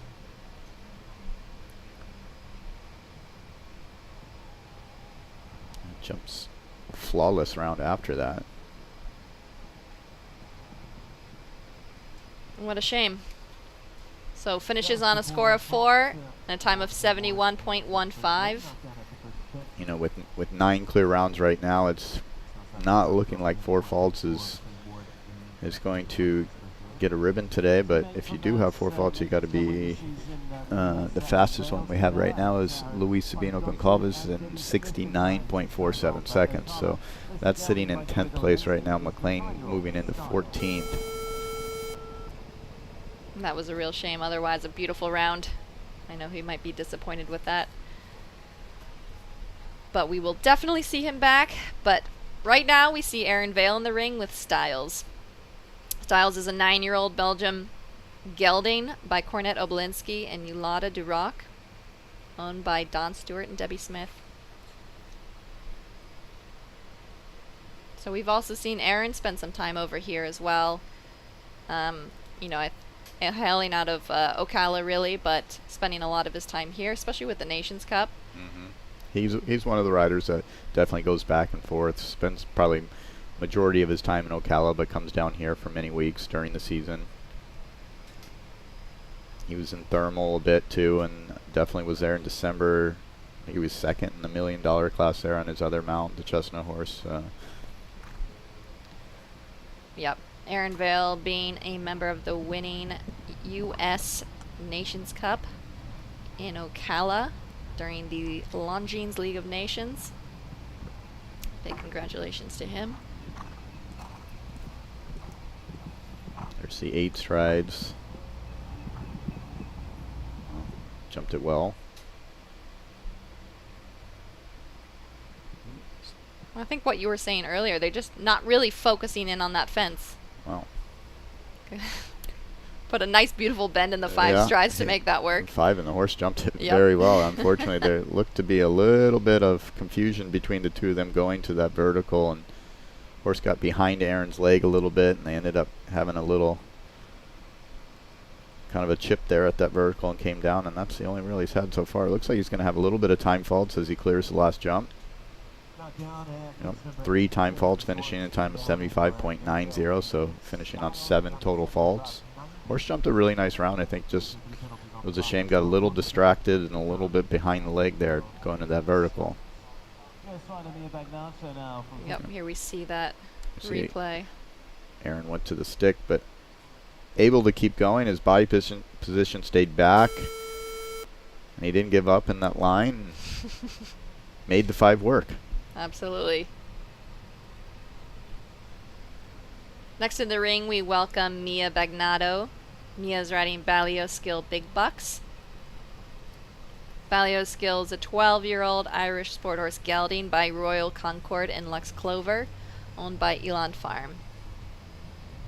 Mia just 18 years old. Big track for the 18-year-old for sure, but she obviously had a very nice qualifier, got herself in here and got into a great position to go in the second half of this class. She does the 5 stride and unfortunately has that down behind. So to leave out there to that plank caught up with her.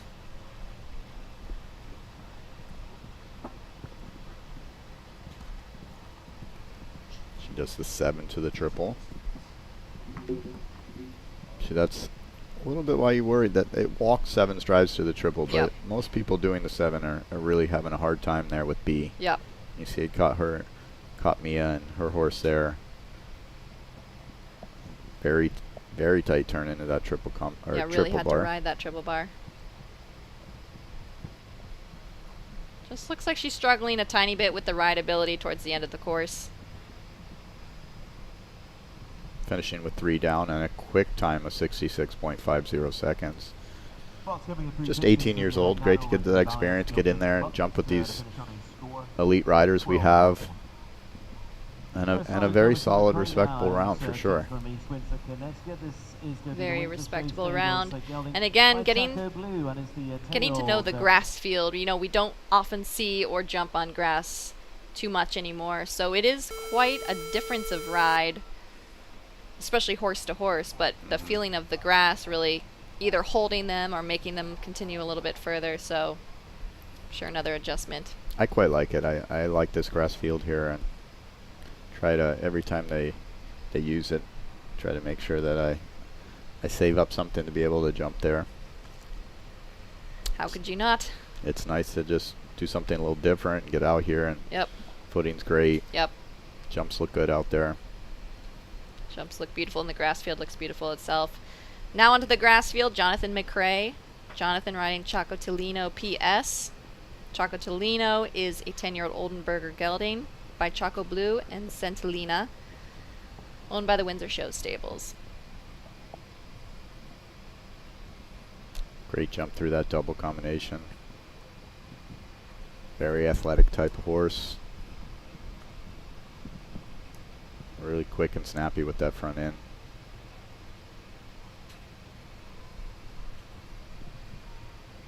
Yeah, John thinks very highly of this horse. He really formed a great partnership with this horse early on. Super competitive.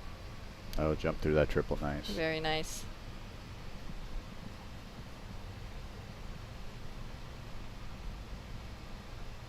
John really working to keep that horse in front of his leg. Really makes a big push for that one. Doesn't get away with it. Off that short turn, he just lost a little momentum. It didn't have a horse under him that he wanted for that triple bar. Maybe got a little deeper than he wanted without the momentum. Yep. That's unfortunate. That horse jumped a great round. Just 4 faults in time of 71.79 seconds for those two.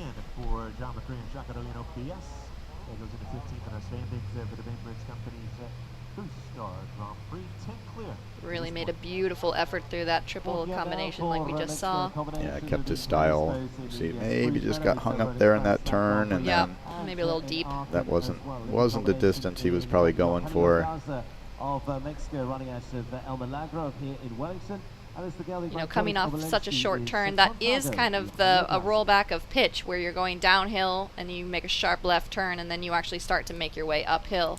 Yeah, and it comes off of a funny angle from that 4 stride and really comes up quick, so it's hard to see on the screen, but that triple bar is set in a unique spot where you come off that flat 4 and it's right there on the angle. You don't, like I said, you don't have a lot of time in between these jumps, so everything just is showing up fast. That triple bar definitely is coming up quicker for a lot of these riders. Yep. Next up we have Eugenio Garza. Eugenio's on Contago. A 14-year-old Oldenburger gelding by Cornet Obolinski and Cassandra, owned by the El Milagro Stables. Longtime partner of Eugenio's. Yeah, this is a great team. Jumped at some of the biggest events in the world.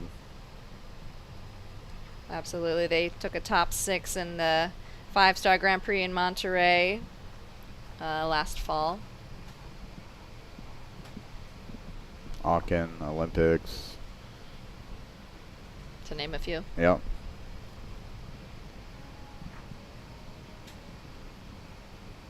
Eugenio really becoming a staple on the Mexican squad. Jumping some, like you said, great clear rounds, especially sometimes as the anchor rider. Just has a beautiful kind of equitation position. Yeah, he does. Oh, butterflies coming down. That was too bad.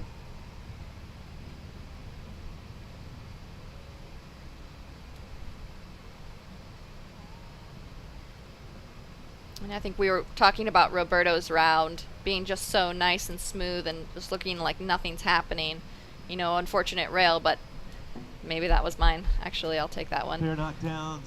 Again, but another smooth, beautiful round. Just maybe we'll see on the replay. That's unfortunate, the last jump too. Jumped a lot of great parts, jumped that triple combination, beautiful. So now I think 3B is the lone jump on course that we have not seen. But you're not keeping track. It could have come down. I'm trying to remember it in the beginning of the course, but I'm pretty sure 3B is the only jump that hasn't fallen today. So Eugenio finishes on a score of 8 with a time of 71.83. Next into the ring, we'll welcome Allie Worthington. Allie is riding De Los Liers, a 12-year-old self-francais gelding by Capital d'Argent and Miss Flight, owned by Turn a Blind Eye LLC. Sure glad you're pronouncing these names and not me. Great start through the first round, first line. Here's this 3AB. This comes up pretty quick. Oh, yeah. Oh, that just looked like it fell super late. Looked like it rolled backwards, actually, to fall. I think she just put a toe on that back rail, and it looked like it was going to hang on for a second. Yep. Came off. Again, another horse that just lost its, focus and attention going into that first double. It's not quite sure maybe the angle. It's like you said, it's sitting by that bank. Horses just really aren't focusing and sighting in on that soon enough. We saw B element of that triple combination coming down. This horse jumped a super clear round in the qualifier on Friday.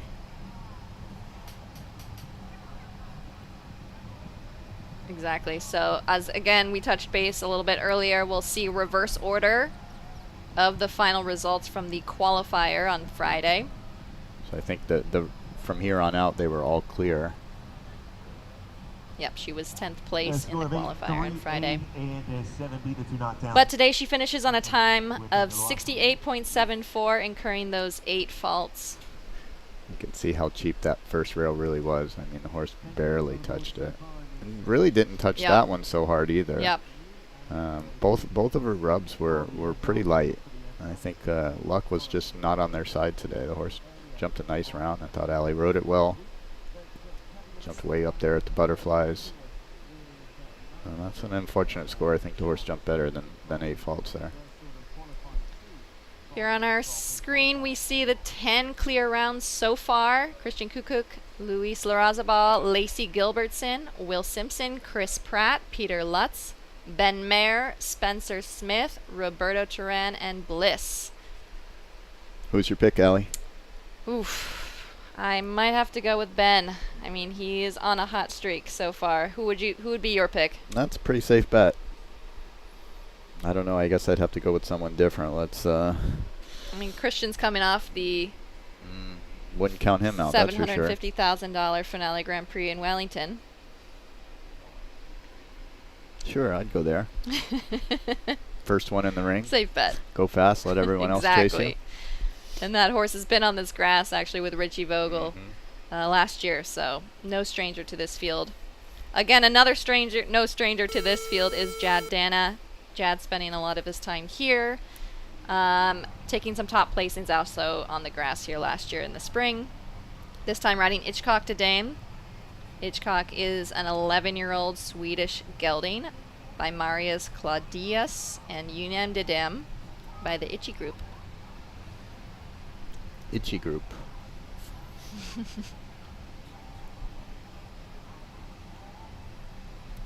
Chad working with Leslie Howard as for years.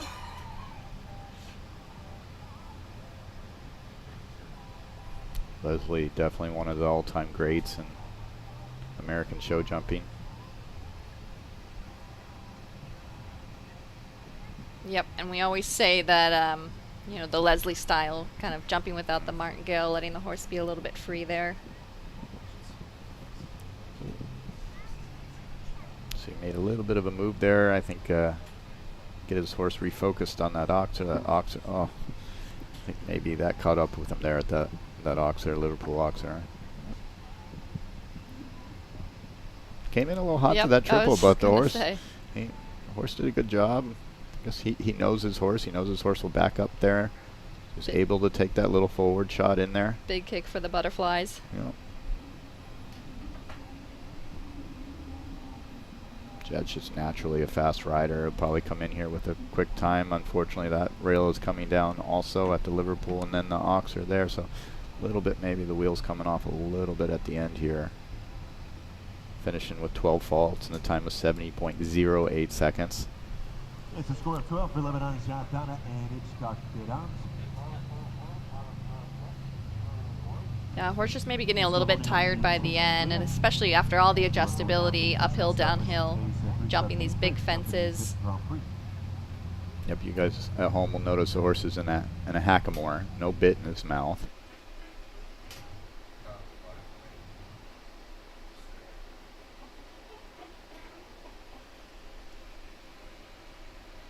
Finishes there at 13. Beautiful blue sky, sunny day. Nice temperatures here in South Florida. We are very lucky. 77 is the temperature right now currently. A high of 81 today. No complaints here. No, we even, you know, a lot of people put sheets on their horses last night. We dipped into the 50s overnight. It was a nice, refreshing morning. Nice and refreshing as we welcome Paulo Shea into the ring with Spy. Spy is an 11-year-old gelding Oldenburger by Centadel and Ciacconi from Team Eye Candy. This pair actually won the 2-star Grand Prix in Mallorca not too long ago, a couple weeks ago. So they've racked up some top placings, another second place also in Ocala for the 4-star winning round there. Way up over the wall there.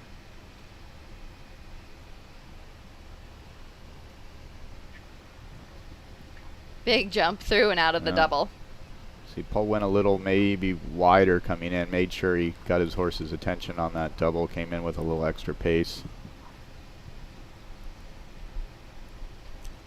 Maybe you have to think about that time allowed with such big efforts. Yeah, and I think, you know, going at the end of the class is an advantage. He probably saw that there were a few horses that really had a hard time getting focused at 3A, so he made sure he went wide and kept his pace.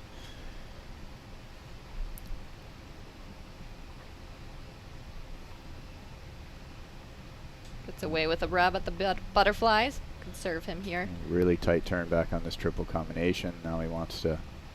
He's doing a leave out here, it looks like, to the Liverpool. And unfortunately, that didn't work out for him. He does have that down. That jump has become the bogey jump, I think. Yep. You know, besides the triple combination, it's definitely that Liverpool has come down quite a bit at the end of this, towards the end of this class. Second half of this class is definitely struggling there a little bit. Yep. And we see Paul end his round with a 4-fault total and a time of 69.55. Again, we just saw that replay. A shame. That was otherwise a beautiful round. Beautiful round. You know, Paul did the 8 strides. We've seen it's probably been 50-50 at that jump, whether you do 8 or 9. He was well under the time, so I guess he could have done the 9, but again, seeing others having those time faults, maybe thinking a little bit of quick time allowed. The horse hangs up a little bit over the fences. Thinking about the hustle to get home. That is not Connor Swale. That looks like Chloe. Oh, there's Connor Swale. This is Connor Swale with My Lady La Vista. My Lady La Vista is an 11-year-old Holsteiner mare by My Lord Cartago, HN, and Tina 2, owned by the Cherokee Show Horses, Inc. Connor started out his season in Thermal, finished the Thermal season, came here to Wellington. He jumped the last few weeks of Wellington of WEF, and then staying here for these 3 stars on the grass.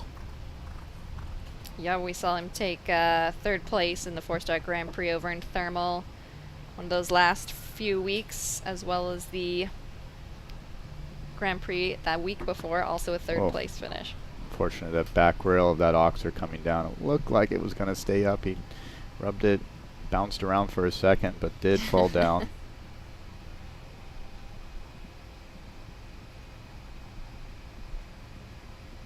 Oh. Looks like Connor's going to call it a day. 8 faults, a few more jumps to go. I think he's putting it back together. He's going to jump this first jump and then retire. What do you think happened with that butterfly fence? Looked like, you know, maybe the horse doesn't have the biggest stride. That 4 is quite long and flat, and I think, you know, he just maybe didn't get quite down to that 4. Horse got a little flat and just, you know, didn't cover that back rail. So with 8 falls, I think Connor thought it would be better to just jump the first jump, a little easier jump, and save the horse for another day. Yeah, that horse already taking so many top placings. Now we welcome Chloe Reed into the ring. Chloe riding crossover 4, a 12-year-old Hanoverian gelding by Cascadello and Shakira, owned by Team Reed LLC. This is a lovely horse. A lot of blood. It's one I really like. They have a good rapport with each other. Sure do. He is definitely a unique horse. Has a lot of playful habits, and he actually like spun her off once or twice walking into the arena. But he is such a player in these competitions, and I think she just really clicked with him and really understands him so nicely. Quirky and bloody and light uphill. He's a fun horse to watch. Yep. They've jumped some really big tracks. They jumped the Gold Cup a couple years ago in Michigan. Had a great result there. That's a really great event. I've heard. So working on a clear round so far. We're in the home stretch, fence number 10, the triple bar. It looks like Chloe's going to do the the 9 stride here to the Liverpool. Oh. Second half bogey.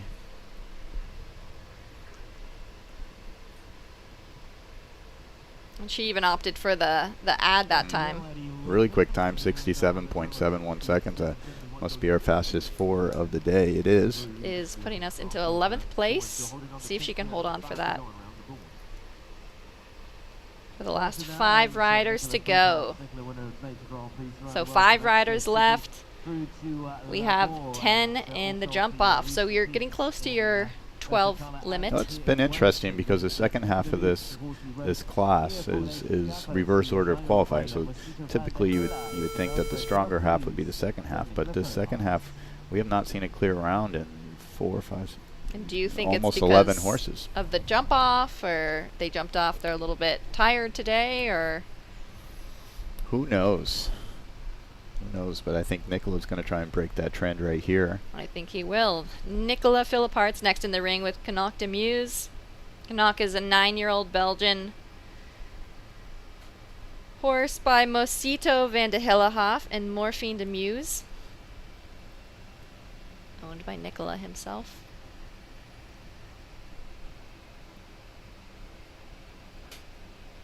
Nicola, another one of the European-based riders that opted to stay here a few weeks longer than normal. And you see, unfortunately, Fence 3, the back rail of 3A coming down. We've seen that come down quite a bit today. Early on in the class, it's maybe that double showing up early on in the course at fence number 3 is catching a few people off guard. Yeah, and he's actually won quite a number of classes on this grass field as well. But again, this is his partner for the Nations Cup that we saw week 8 during the Winter Equestrian Festival here, Wellington International.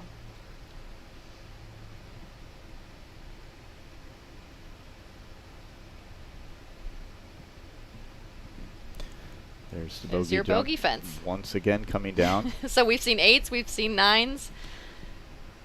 It's coming down with everybody right now. It's odd, the end of this class there seems to be everyone is knocking that Liverpool down. So Nicola will finish with 8 faults, puts them outside of our top 12. Does quick time though, but 68.52 with the 8 faults slots us back into the 25th position. See, Nicola was doing the 4 stride. You know, it'd be interesting. Maybe he was thinking of that 4 stride a little bit early before that Liverpool.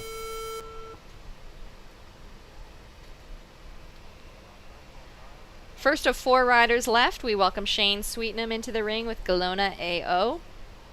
This is a 14-year-old Dutch mare by Zaval VDL in Nilona, owned by Shane Sweetnam and Popish Farm and Seabrook LLC. We saw this pair actually take a 3rd place in the 4-star here not too long ago. I think that was week 11.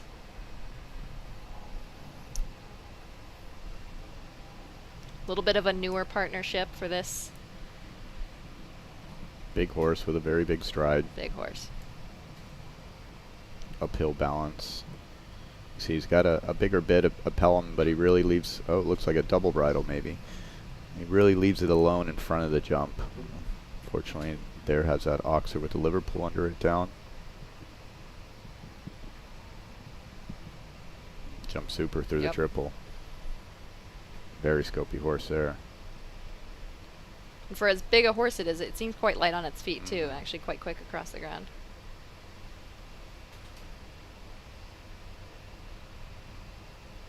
It's a powerful jump at that triple bar. He does the 8 strides and makes it steady. And the 4, no problem. I have to say that 4 stride, I mean, that walked long for 4. And Yep. some of these Uphill horses with are a huge wide oxer. These horses, like that horse just did that 4 very easy. Yeah. So Shane Sweetnam concludes his round with 4 faults and a time of 70.44. Just taking him out of that top 12 with putting him into 16th place. So 3 left. 3 left and we're still on 10 clears. So these are the top 3 placings in reverse order from Friday's qualifier.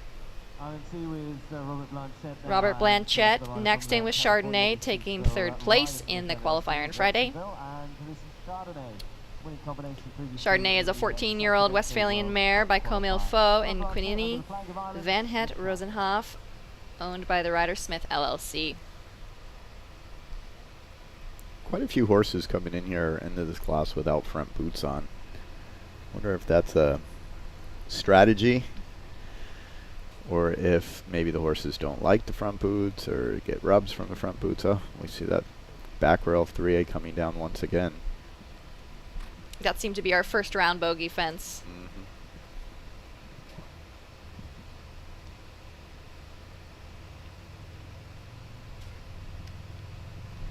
You know, this horse takes a lot of power from pace, so Robert always riding with such a forward motion. Quick horse. A little bit of rub there at sea, but stays up. Oh, see, he had to ride that 4, a smaller horse, maybe not the stride as big as some of the others, and that 4 was a bit flat. A little encouragement for the triple bar.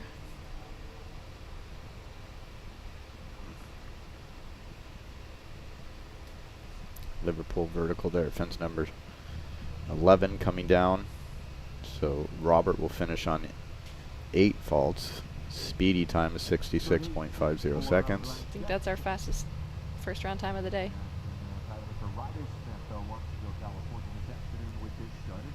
Smaller horse that travels quickly across the ground. Not the biggest stride, so you're always able to go forward. Sometimes that's really nice. Yep. Tends to have quicker times. As we just saw. Speaking of quick times, we have Marilyn in the ring. Marilyn Little, always known as a quick rider, taking second in Friday's qualifier. Riding La Contessa.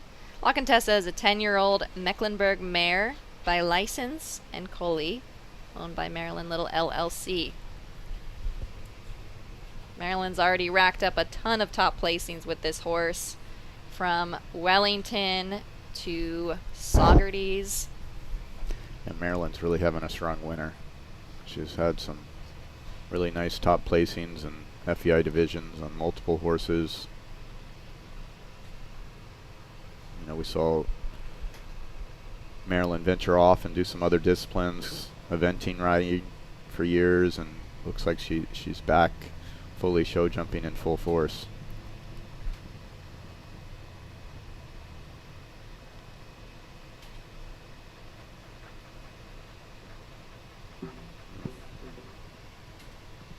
Looks like that horse just got a little distracted there. Didn't really sight in on that Liverpool Oxer until the last stride, and then maybe peeked down at it.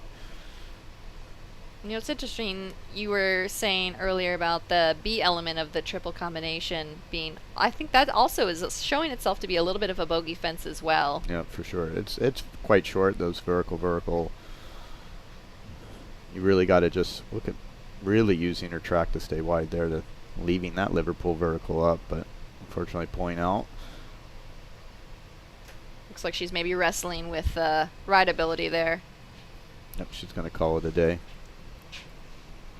And they've had a very strong circuit. No reason to circle and keep going. Yep, just giving a wave of the hand there. And we have one to go. One left. 10 clear rounds.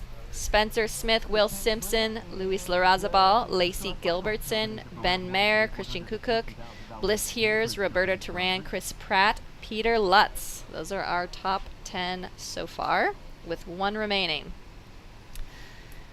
Our last in, Kent Farrington, winner of Friday's qualifier. Riding Mila. Mila is a 10-year-old Holsteiner mare by Crunch 3 and Dinara, owned by Haiti McNerney. Well, it's been 15 rounds since we've seen a clear round. Kent definitely looking to change that.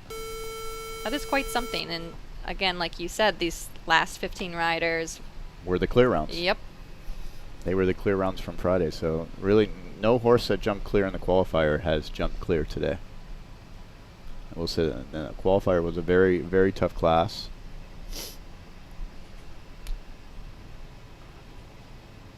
Wouldn't have expected the second half to have as many problems as we've seen.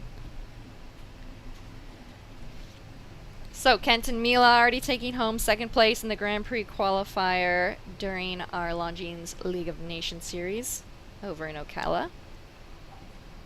Top 8 finish in the WEF Challenge Cup during one of our 5 stars here during Wellington International, and countless other placings. Again, another exciting, dare I say, not even new, but up and coming horse added to his string of already spectacular animals.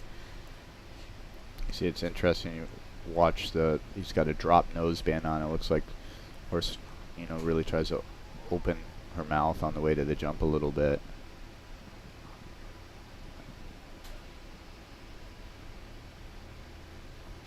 Looks like just a full cheek snaffle maybe in there with drop noseband. Kent's doing a great job of finessing his way through the course. This is the tough jump right here. This is one a lot of people having problems with. Looking extra. Really sat back and really fought for that vertical. One more to go. Come on, Kent. Opts for the ad. Yep. Has time to do it though. All right, that makes 11. He is our 11th to go clear in a time of 69.20. which means Chloe Reed with her quick 4-fault time is going to round out the top 12 and get a ribbon with her the only 4-faulter to get a ribbon. That is a nice placing for Chloe. We will see the top 11 come back as we take our roll break. In the meantime, we have 11 are Christian Kukuk, Luis Larrazabal, Lacey Gilbertson, Will Simpson, Chris Pratt, Peter Lutz, Ben Mayer, Spencer Smith, Roberto Turan, Bliss Hears, and Kent Farrington, who we just saw not too long ago. 11 to come back. You said you had maybe had a pick for the winner. Well, it changes now with Kent going last in the jump off. Wouldn't bet against that. I think we have a great group, 11 horses. I don't really want to pick on one, so I think I'll just sit here, watch, and enjoy, and see which of those 11 horse and rider combinations can come back here and be clear and fast, because it's going to take a very quick and clear round. What a politically correct answer, and we will be back after a short roll break. An adjustment for our $120,000 Bainbridge 3-star Grand Prix here during the Spring Series.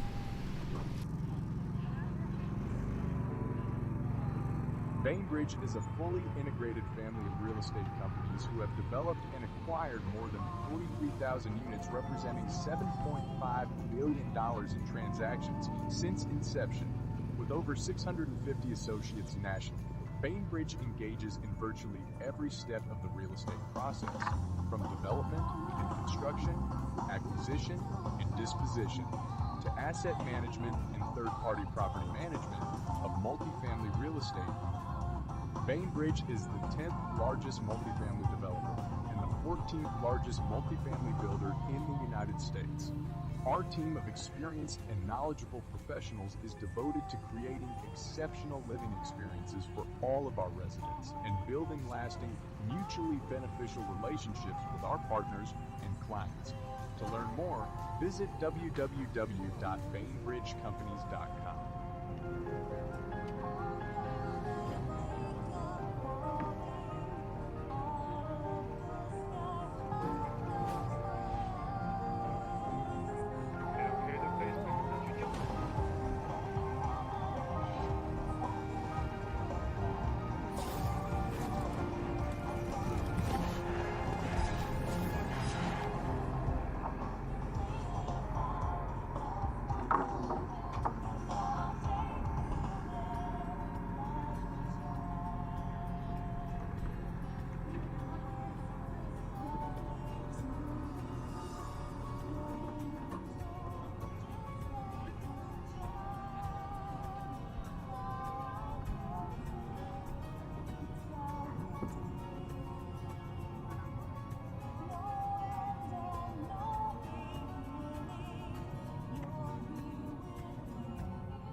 There's a gentler side of Florida, just waiting for you to discover it, where America's first resort destination was built and genuine hospitality began.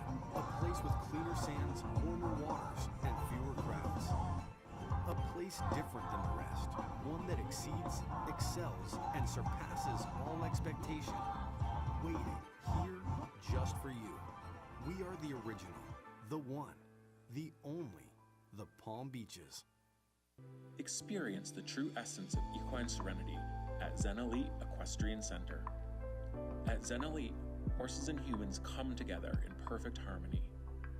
Located near the winter horse capital of the world, Wellington, Florida, our center offers unrivaled amenities designed to elevate your equestrian experience.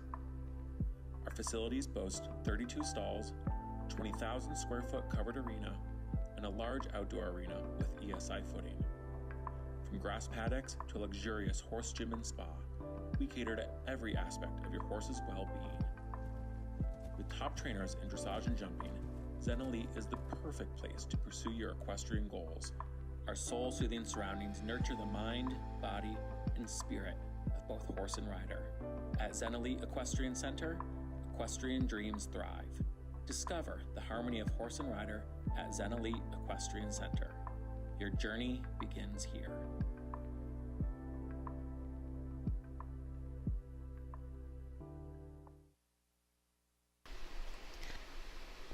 Welcome back for the $120,000 Bainbridge 3-star Grand Prix here during the spring series on the grass. We want to thank our title sponsor, Bainbridge Companies.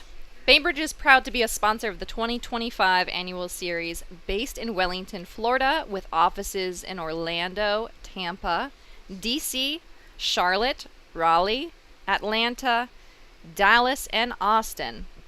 Bainbridge is one of the nation's premier owners, developers, builders, and managers of multifamily real estate. We're back for the jump off, just putting the final touches. Sitting here with Mike Morrissey. Mike, do you want to talk us through the jump off?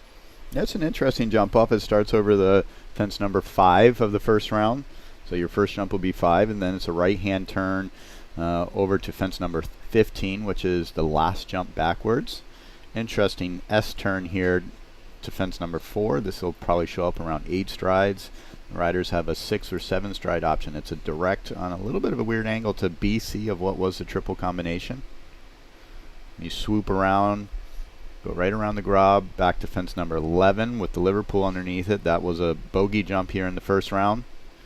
Then swooping new jump, fence number 16, and then you finish going around the bank to fence number 3A, which was also a little bit of a bogey jump in the first round, but with it not being a combination, I don't think it'll be too much of a bogey for these horses anymore. So it's 5 over to 15, S turn 4 to BC of the triple, and then 11, 16, and 3A. So it'll be an interesting jump off. I think you'll see some really fast turns there at the end of the course, so you can get a good gallop there to fence 16, and then we'll see how much of a chance the horses take to the last jump. Absolutely, and we'll see our first of the order in the original round is our first to also return in the jump off, Christian Cook. We'll see Luis Larrazabal, Lacey Gilbertson, Will Simpson, Chris Pratt, Peter Lutz, as well as Ben Mayer, Spencer Smith, Roberto Turan, Bliss Hears, and Kent Farrington. Kent being our last to go, also in the original order last to go, which means he won the qualifier from Friday. That course overview that you just talked us through for the jump off, presented by Palm Beach County Sports Commission. Talk to us about the jump off. I know you said that weird S turn. Where do you... Yeah, here's some of our first round clears. We see Christian Cuckoo going through that first double, 3AB. That looks like Cormac Hanley there. We had an exciting first round. I thought Catsy Cruz built a great course. 11 clear rounds out of the 45. There's Lacey Gilbertson, one of our clear rounds. Looks like that was Allie. But time allowed seemed to be just right, 73 seconds. Didn't play into a factor as far as any clear rounds having just a time fault. Caught a few people early on that had rails down also, but 11 clear, 45 starters. Some real veterans in the jump off. Yep. Some real fast riders for sure, so interesting. We're going to have a fun jump off. Here we see Chardonnay being the quickest of the first round times, Yep. incurring some penalties. Luis, another clear round of ours, coming second in the jump off. Yeah, Luis will, maybe not the fastest horse for sure of that group, but a really big stride. So look for him to really make some tight turns and leave out strides where he can to try and have a chance at this jump off. Got some quick horses. Ben Mayer, fast rider. Christian Kukuk, obviously fast rider. Kent Farrington is right in the pilot seat there. Fastest. Fast and going last in the jump off. Yep. Lacey Gilbertson, she's a quick rider. Roberto Turan had a beautiful first round. I thought one of the best in the class. And looks like we're going to welcome our first horse and rider combination in for this jump off. That's right. We welcome Christian Kukuk, which we saw almost 2 hours ago on Sepano Balubay. Sepano's an 11-year-old gelding by Shaman and Soleil, owned by Coolridge Equestrian LLC. So this was a favorite. Very, very quick horse. Racked up so many wins with Richie Vogel, then Christian taking over the reins not too long ago. See, Christian rides his horse in a hackamore. Be interesting. I always found it hard to do a jump off in a hackamore. It's harder. It's maybe a little bit trickier to turn the horses, I find, and quickly. Obviously, Christian, really good rider, very strong leg. He probably uses his leg a lot to help him in the turns with this horse. We'll find out just how quick. We see him wind up for our first fence. So he's going out wide, a little left to right. Nice gallop on the landing as he heads over here to fence number 15. Bainbridge Oxer, big angle there. I think so he could get nice and straight. This was a plank in the first round. They put the plank in the middle and put a round rail on top. Is that the 6? Like a 9 to a 6. A naturally quick horse across the ground anyway. Really quick there to the vertical. Is that 7 maybe? And I guess this jump off doesn't really require such tight turns like you were saying with the hackamore. Could serve in his favor with a time of 39.12. First of our clear rounds in the jump off. We'll see if 39.12 is going to be the winner. Yeah, there's really, besides, there's not really a quick rollback where you really have to use the bridle in this jump off. It's kind of a smoother, flowing jump off. You know, there's this middle line here from 15.4 to BC where you really gotta. We saw 9 and 6. I think there will be an 8 and 6 for someone coming maybe up for there. Luis. Yeah, exactly. So. And which this could serve as a nice jump off for Louis for here. He can just get a big gallop and just try and stay on that forward gallop without having to change the rhythm so much. Yeah, we'll see what Luis can do. Luis Larrazabal with Check Me Out. 9-year-old Mecklenburg gelding. Second to go in the jump off. Again, like what you were saying, a slower horse than the one we just saw. Bigger strided, perhaps. He does 8. Yep. Definitely 8 strides there. 6. This will be real short for him. Nice little curve to it. Still have the Liverpool under that vertical. Opted for the 8. I think Christian did the 7.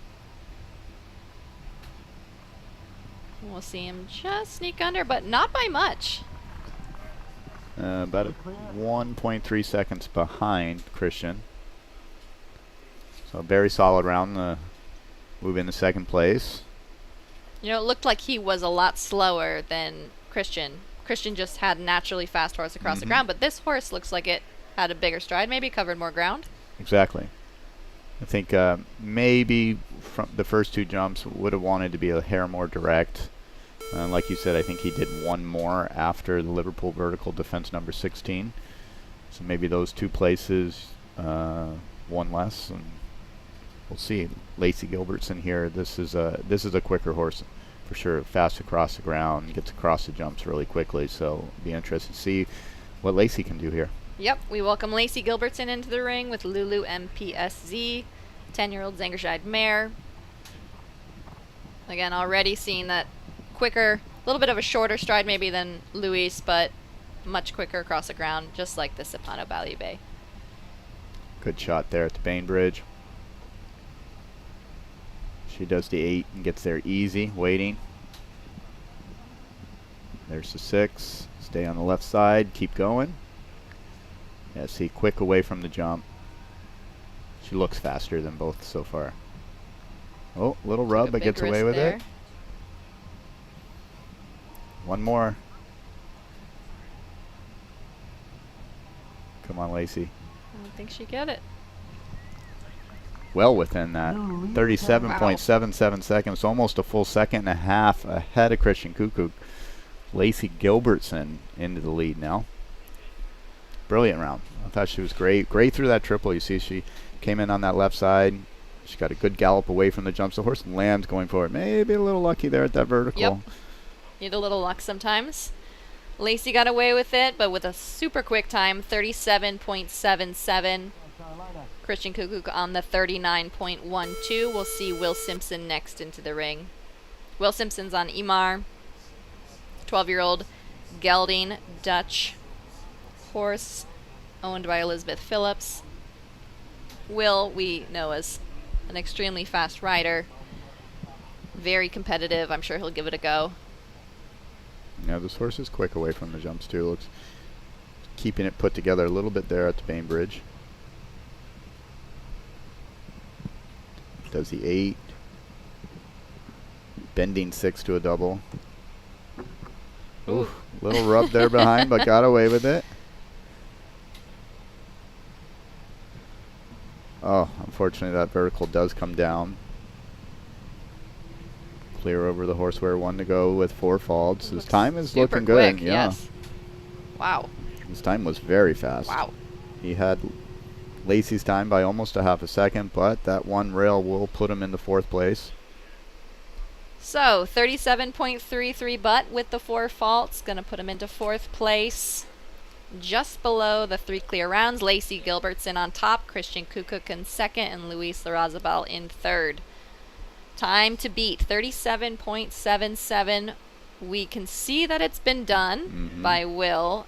It just needs to be done and clear. Keep the fences up. The 6 stride to the double is tough. We've seen a little rub there. I mean, how often do you see a bending 6 into a double? Exactly. In a jump off. So. Yep. Catsy's definitely put some creativity into her jump offs. And next into the ring, we'll see Chris Pratt. Chris had a beautiful first round on Ideal ES. 12-year-old Dutch warm blood gelding, again, has already racked up numerous National Grand Prix and 2- and 3-star wins and placings, playing on the backside as well, maybe wasting a tiny bit of time there. Yeah, that's tough. I thought he did a really nice job to the first jump. He found it out of stride, a little angled, asked his horse to move forward, and unfortunately let out that little bit of buck that probably slowed him down a touch, but great through the double there, stayed on the left side. Got to clear this vertical. He does. Again, really trying for this horseware. 5 seconons left to come home. He's going to be close. Gonna be close. He's very close. Is he close enough? No. Oh, just about a half a second over Lacey's time. Chris Pratt will go into 2nd place with a time of 38.42 seconds. Great effort by Chris and his horse Ideal. That was a beautiful round. Do you think that buck was costly? I'd say that buck cost him pretty close to that amount of time for sure. That means Chris moves into the 2nd place position right behind Lacey Gilbertson, 37.77, still on top. Chris had a time of 38.42. Christian, 39.12. So they're all getting a little bit tight in there. Next into the ring, we'll welcome Peter Lutz. Peter's on Catriona, a 10-year-old Dutch mare. Again, a quick horse, like what you said. No spurs, big bridle, likes to go fast. Yeah, it comes across the ground really quickly, across the jumps really quickly too. So I don't think Peter's going to have to push this horse very much to be fast.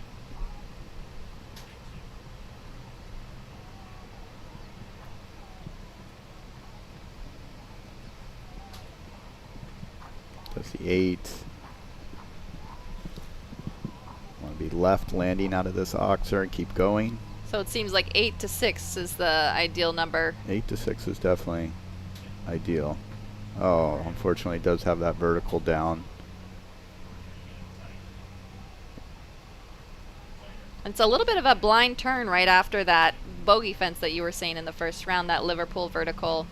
A blind turn around a fence not used in the jump off, and then a sharp turn to the second to last fence. But 4 faults is the score with a time of 38.93, just slotting him into 6th place right after Will Simpson's 4 fault round as well.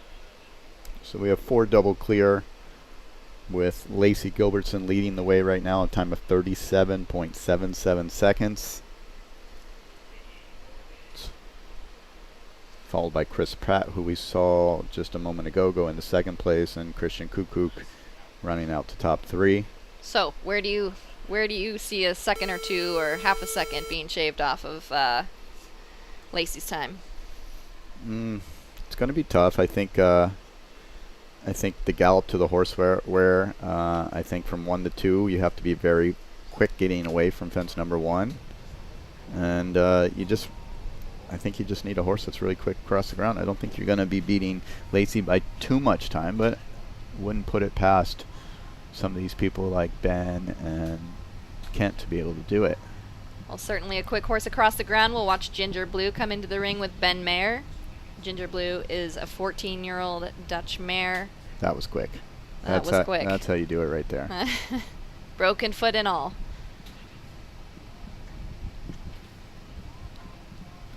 So I think if he maintains this pace now the rest of the course, and he'll have it. This horse is very fast across the ground. That was quick getting away from that double. You know, some of these turns seemed a little bit abrupt, you know, like blind turns. Oh, this is quick. He's got it. And he do it. One more to jump clear. 2 seconds left. Go. Oh, yes, Yep. he's got it. Just in. 0.4 of a second. I think that's the That is exact same time. exact same time as Will Simpson. Yeah. Wow. Well, Will showed him it could be done. Well, Ben Mare going into the lead by 0.4 of a second and a time of 37.33 seconds. I think he got him from 1 to 2. I think, and that's exactly where you said you could maybe see a door right there. open. Yep. He just was so quick. I don't know the strides, if he did one less stride, but he definitely was quicker getting over there.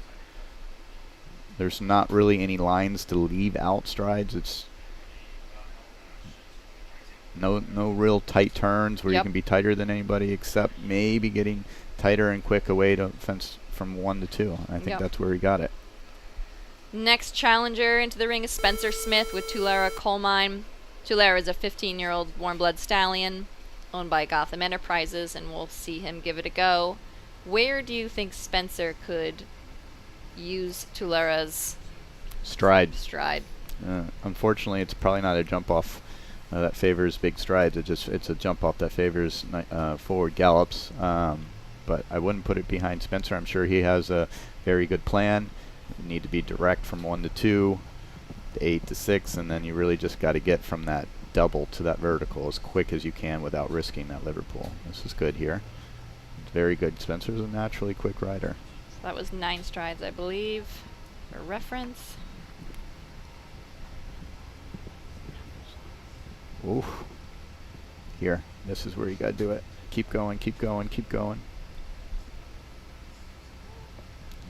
Maybe would have wanted to do one more or one less there. I think if there was one less showing up, that would have helped for the time in, leaving that jump up. Unfortunately, that comes down.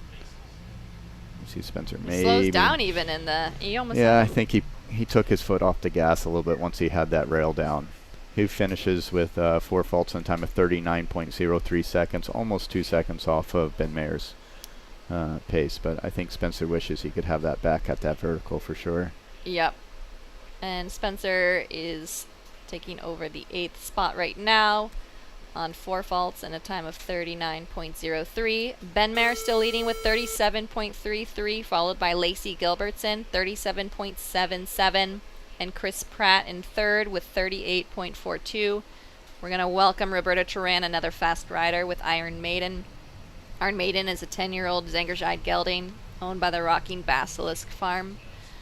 Let's see Roberta give it a go.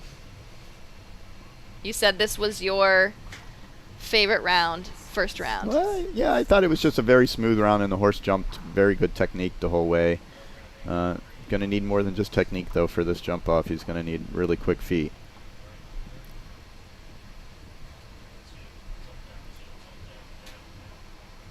I think we're one more stride there to the Bainbridge. It's the 8. There's your 6. Such a tough angle and speed there.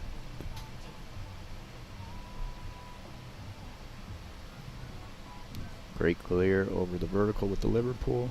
It's going to have to really turn left hard and gallop. Keep going, keep going. He's really going. Keep going. Really trying. He's close, but not close enough. He'll be about 1.5 seconds off, going to 4th place, a time of 38.78. You see all these riders, we're bunched up at the top there, you know, that it's not a big difference between 1st and 5th place. No, maybe that just one little half halt in the end kind of killed it. But even, you know, a horse that we think of, a little bit of a slower horse than the other previous ones we've seen. Yeah.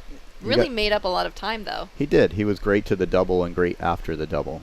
Maybe one more stride than the others going the first jump, and got a little hung up going to the last jump. All right, next into the ring, next challenger is Bliss Hears. Bliss riding Quality Star Z, a 12-year-old Zangerscheid gelding.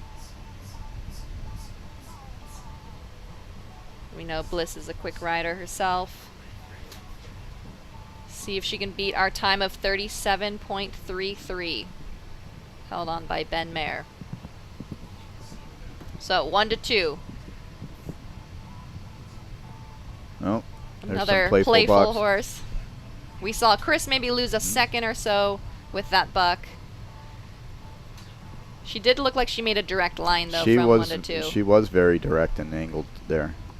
This horse has a very big stride also, so she didn't necessarily lose the stride.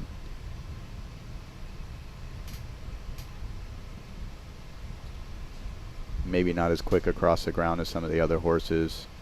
Lines are coming up a little bit slower for her. 5 seconds to get home to beat the time. 37.33. She's not going to have the time, but she does have a clear round. Finishing in 40.04 seconds. A great clear round. Puts her in the 6th place right now. Just ahead of Louis Fur.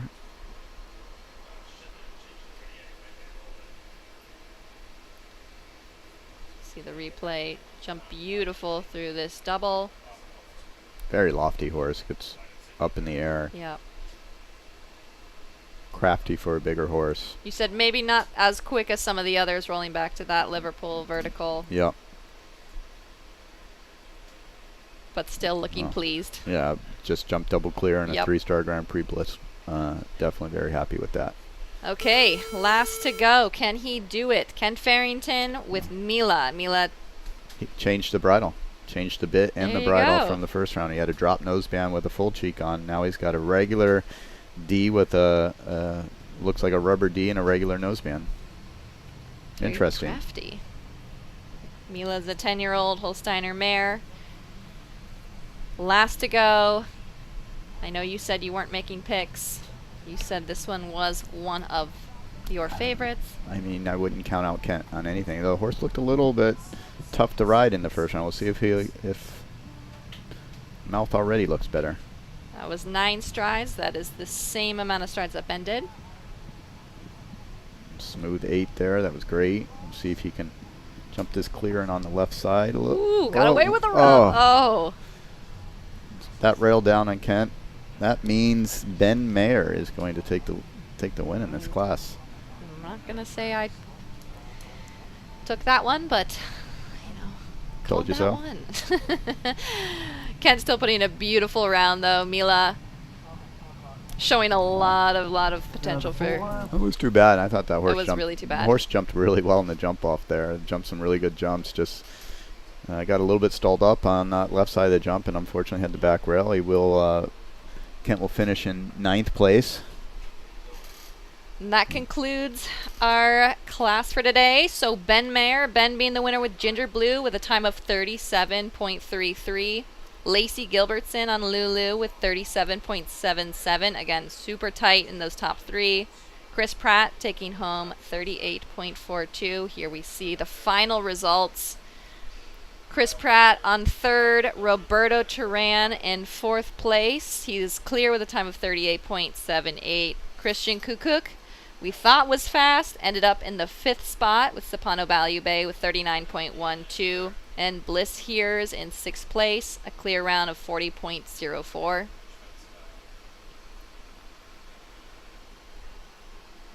From that, we see Luis Larrazabal with Check Me Out. Last of our double clears, 40.46. And then we see our 4 falters in the jump off with Will Simpson, 37.33. Equal time, actually, to Ben Mayer, our winner, just with the 4 faults. Ken Farrington wins, we just saw, 9th place with a 4 faults, 38.28. Peter Lutz in 10th with 4 faults and 38.93. And rounding out our top 11, Spencer Smith with Tulare Coal Mine, 39.03 with the 4 faults. Big congratulations to Ben Mayer in Ginger Blue, on form with a broken foot even. I think we'll see our winning round here. Yep.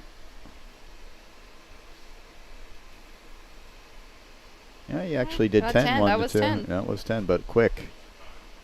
See where it helps to have a quick horse who's really quick across the ground. You can do one more stride than the others and still be fast. He was really quick getting away from that double combination here. Caught that really nice, and notice how he was on the right side already heading towards the horse wearer. That looked very fast. Yeah. Horse turns and keeps his legs moving. He doesn't turn and get stalled up in the turn. He's turning and he's like, the horse is really coming away from the jump nicely, so that helped. Yep.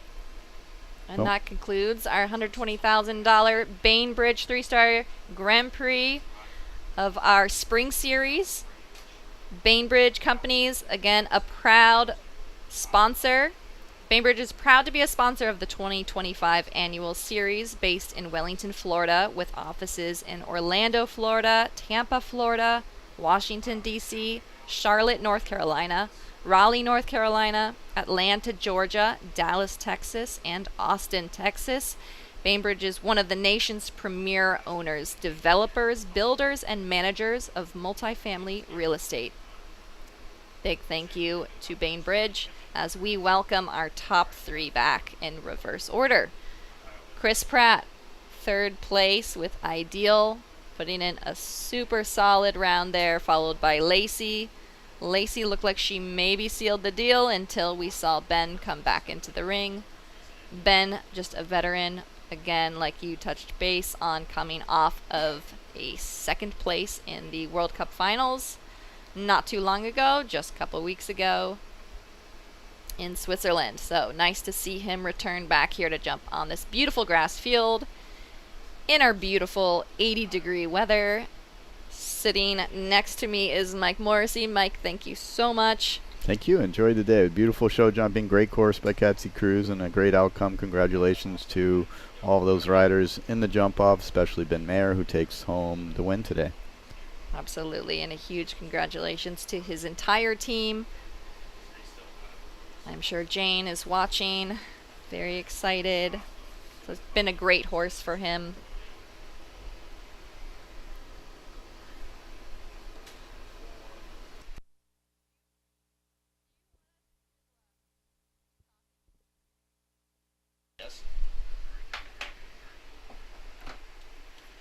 See Chris rolling in for a 3rd place photo.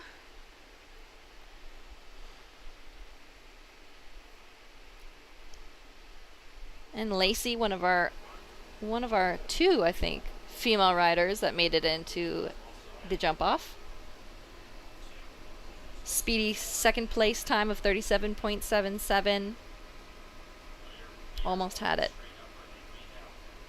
Yeah, I'm sure Lacey's very happy with that round. Should be very pleased. 2nd place finish and 3-star. Maybe a little disappointment when she went in there, or when Ben went in there and beat her, because she definitely had a good chance of winning this Grand Prix with that round. I feel like a 2nd place to Ben Mayer, it feels like a win.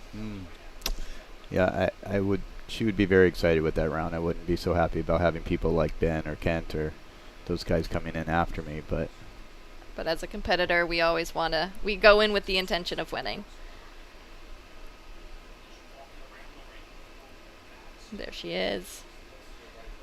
See our signature Bainbridge jump set up for the award ceremony.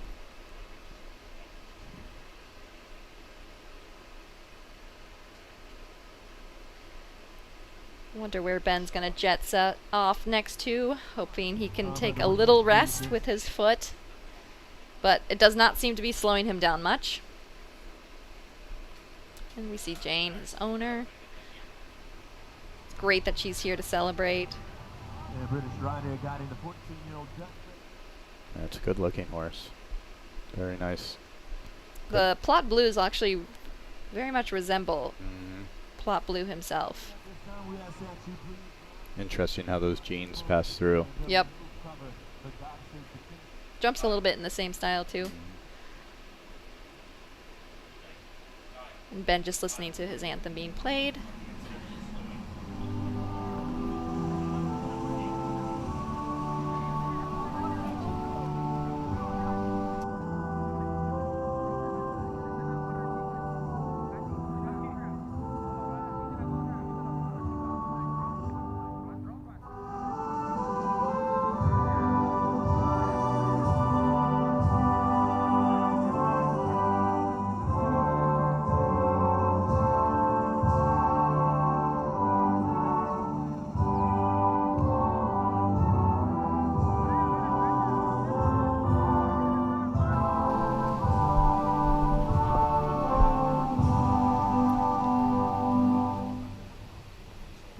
We're just watching the final nations celebration for Great Britain. Congratulations again to Ben Mayer. Ginger Blue. What a beautiful, beautiful round as we see them take their victory gallop.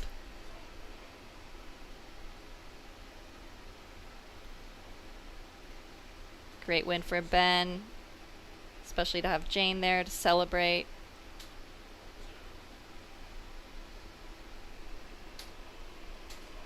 And we have one more week left on the grass next week. One more Grand Prix to win. Another 3-star here. A big 3-star show jumping next week. Finishes on Saturday. Yep. Just in time for Easter. With that, we want to thank everyone for tuning in to our $120,000 Bainbridge Company's 3-star Grand Prix during our annual series here on the beautiful grass field, as you see. Again, sitting alongside me, Mike Morrissey. Mike, thank you again for your thoughts and wisdom. Great time, great class, and enjoyed every minute of you. Thank you for having me. And we hope to see everyone back for next week.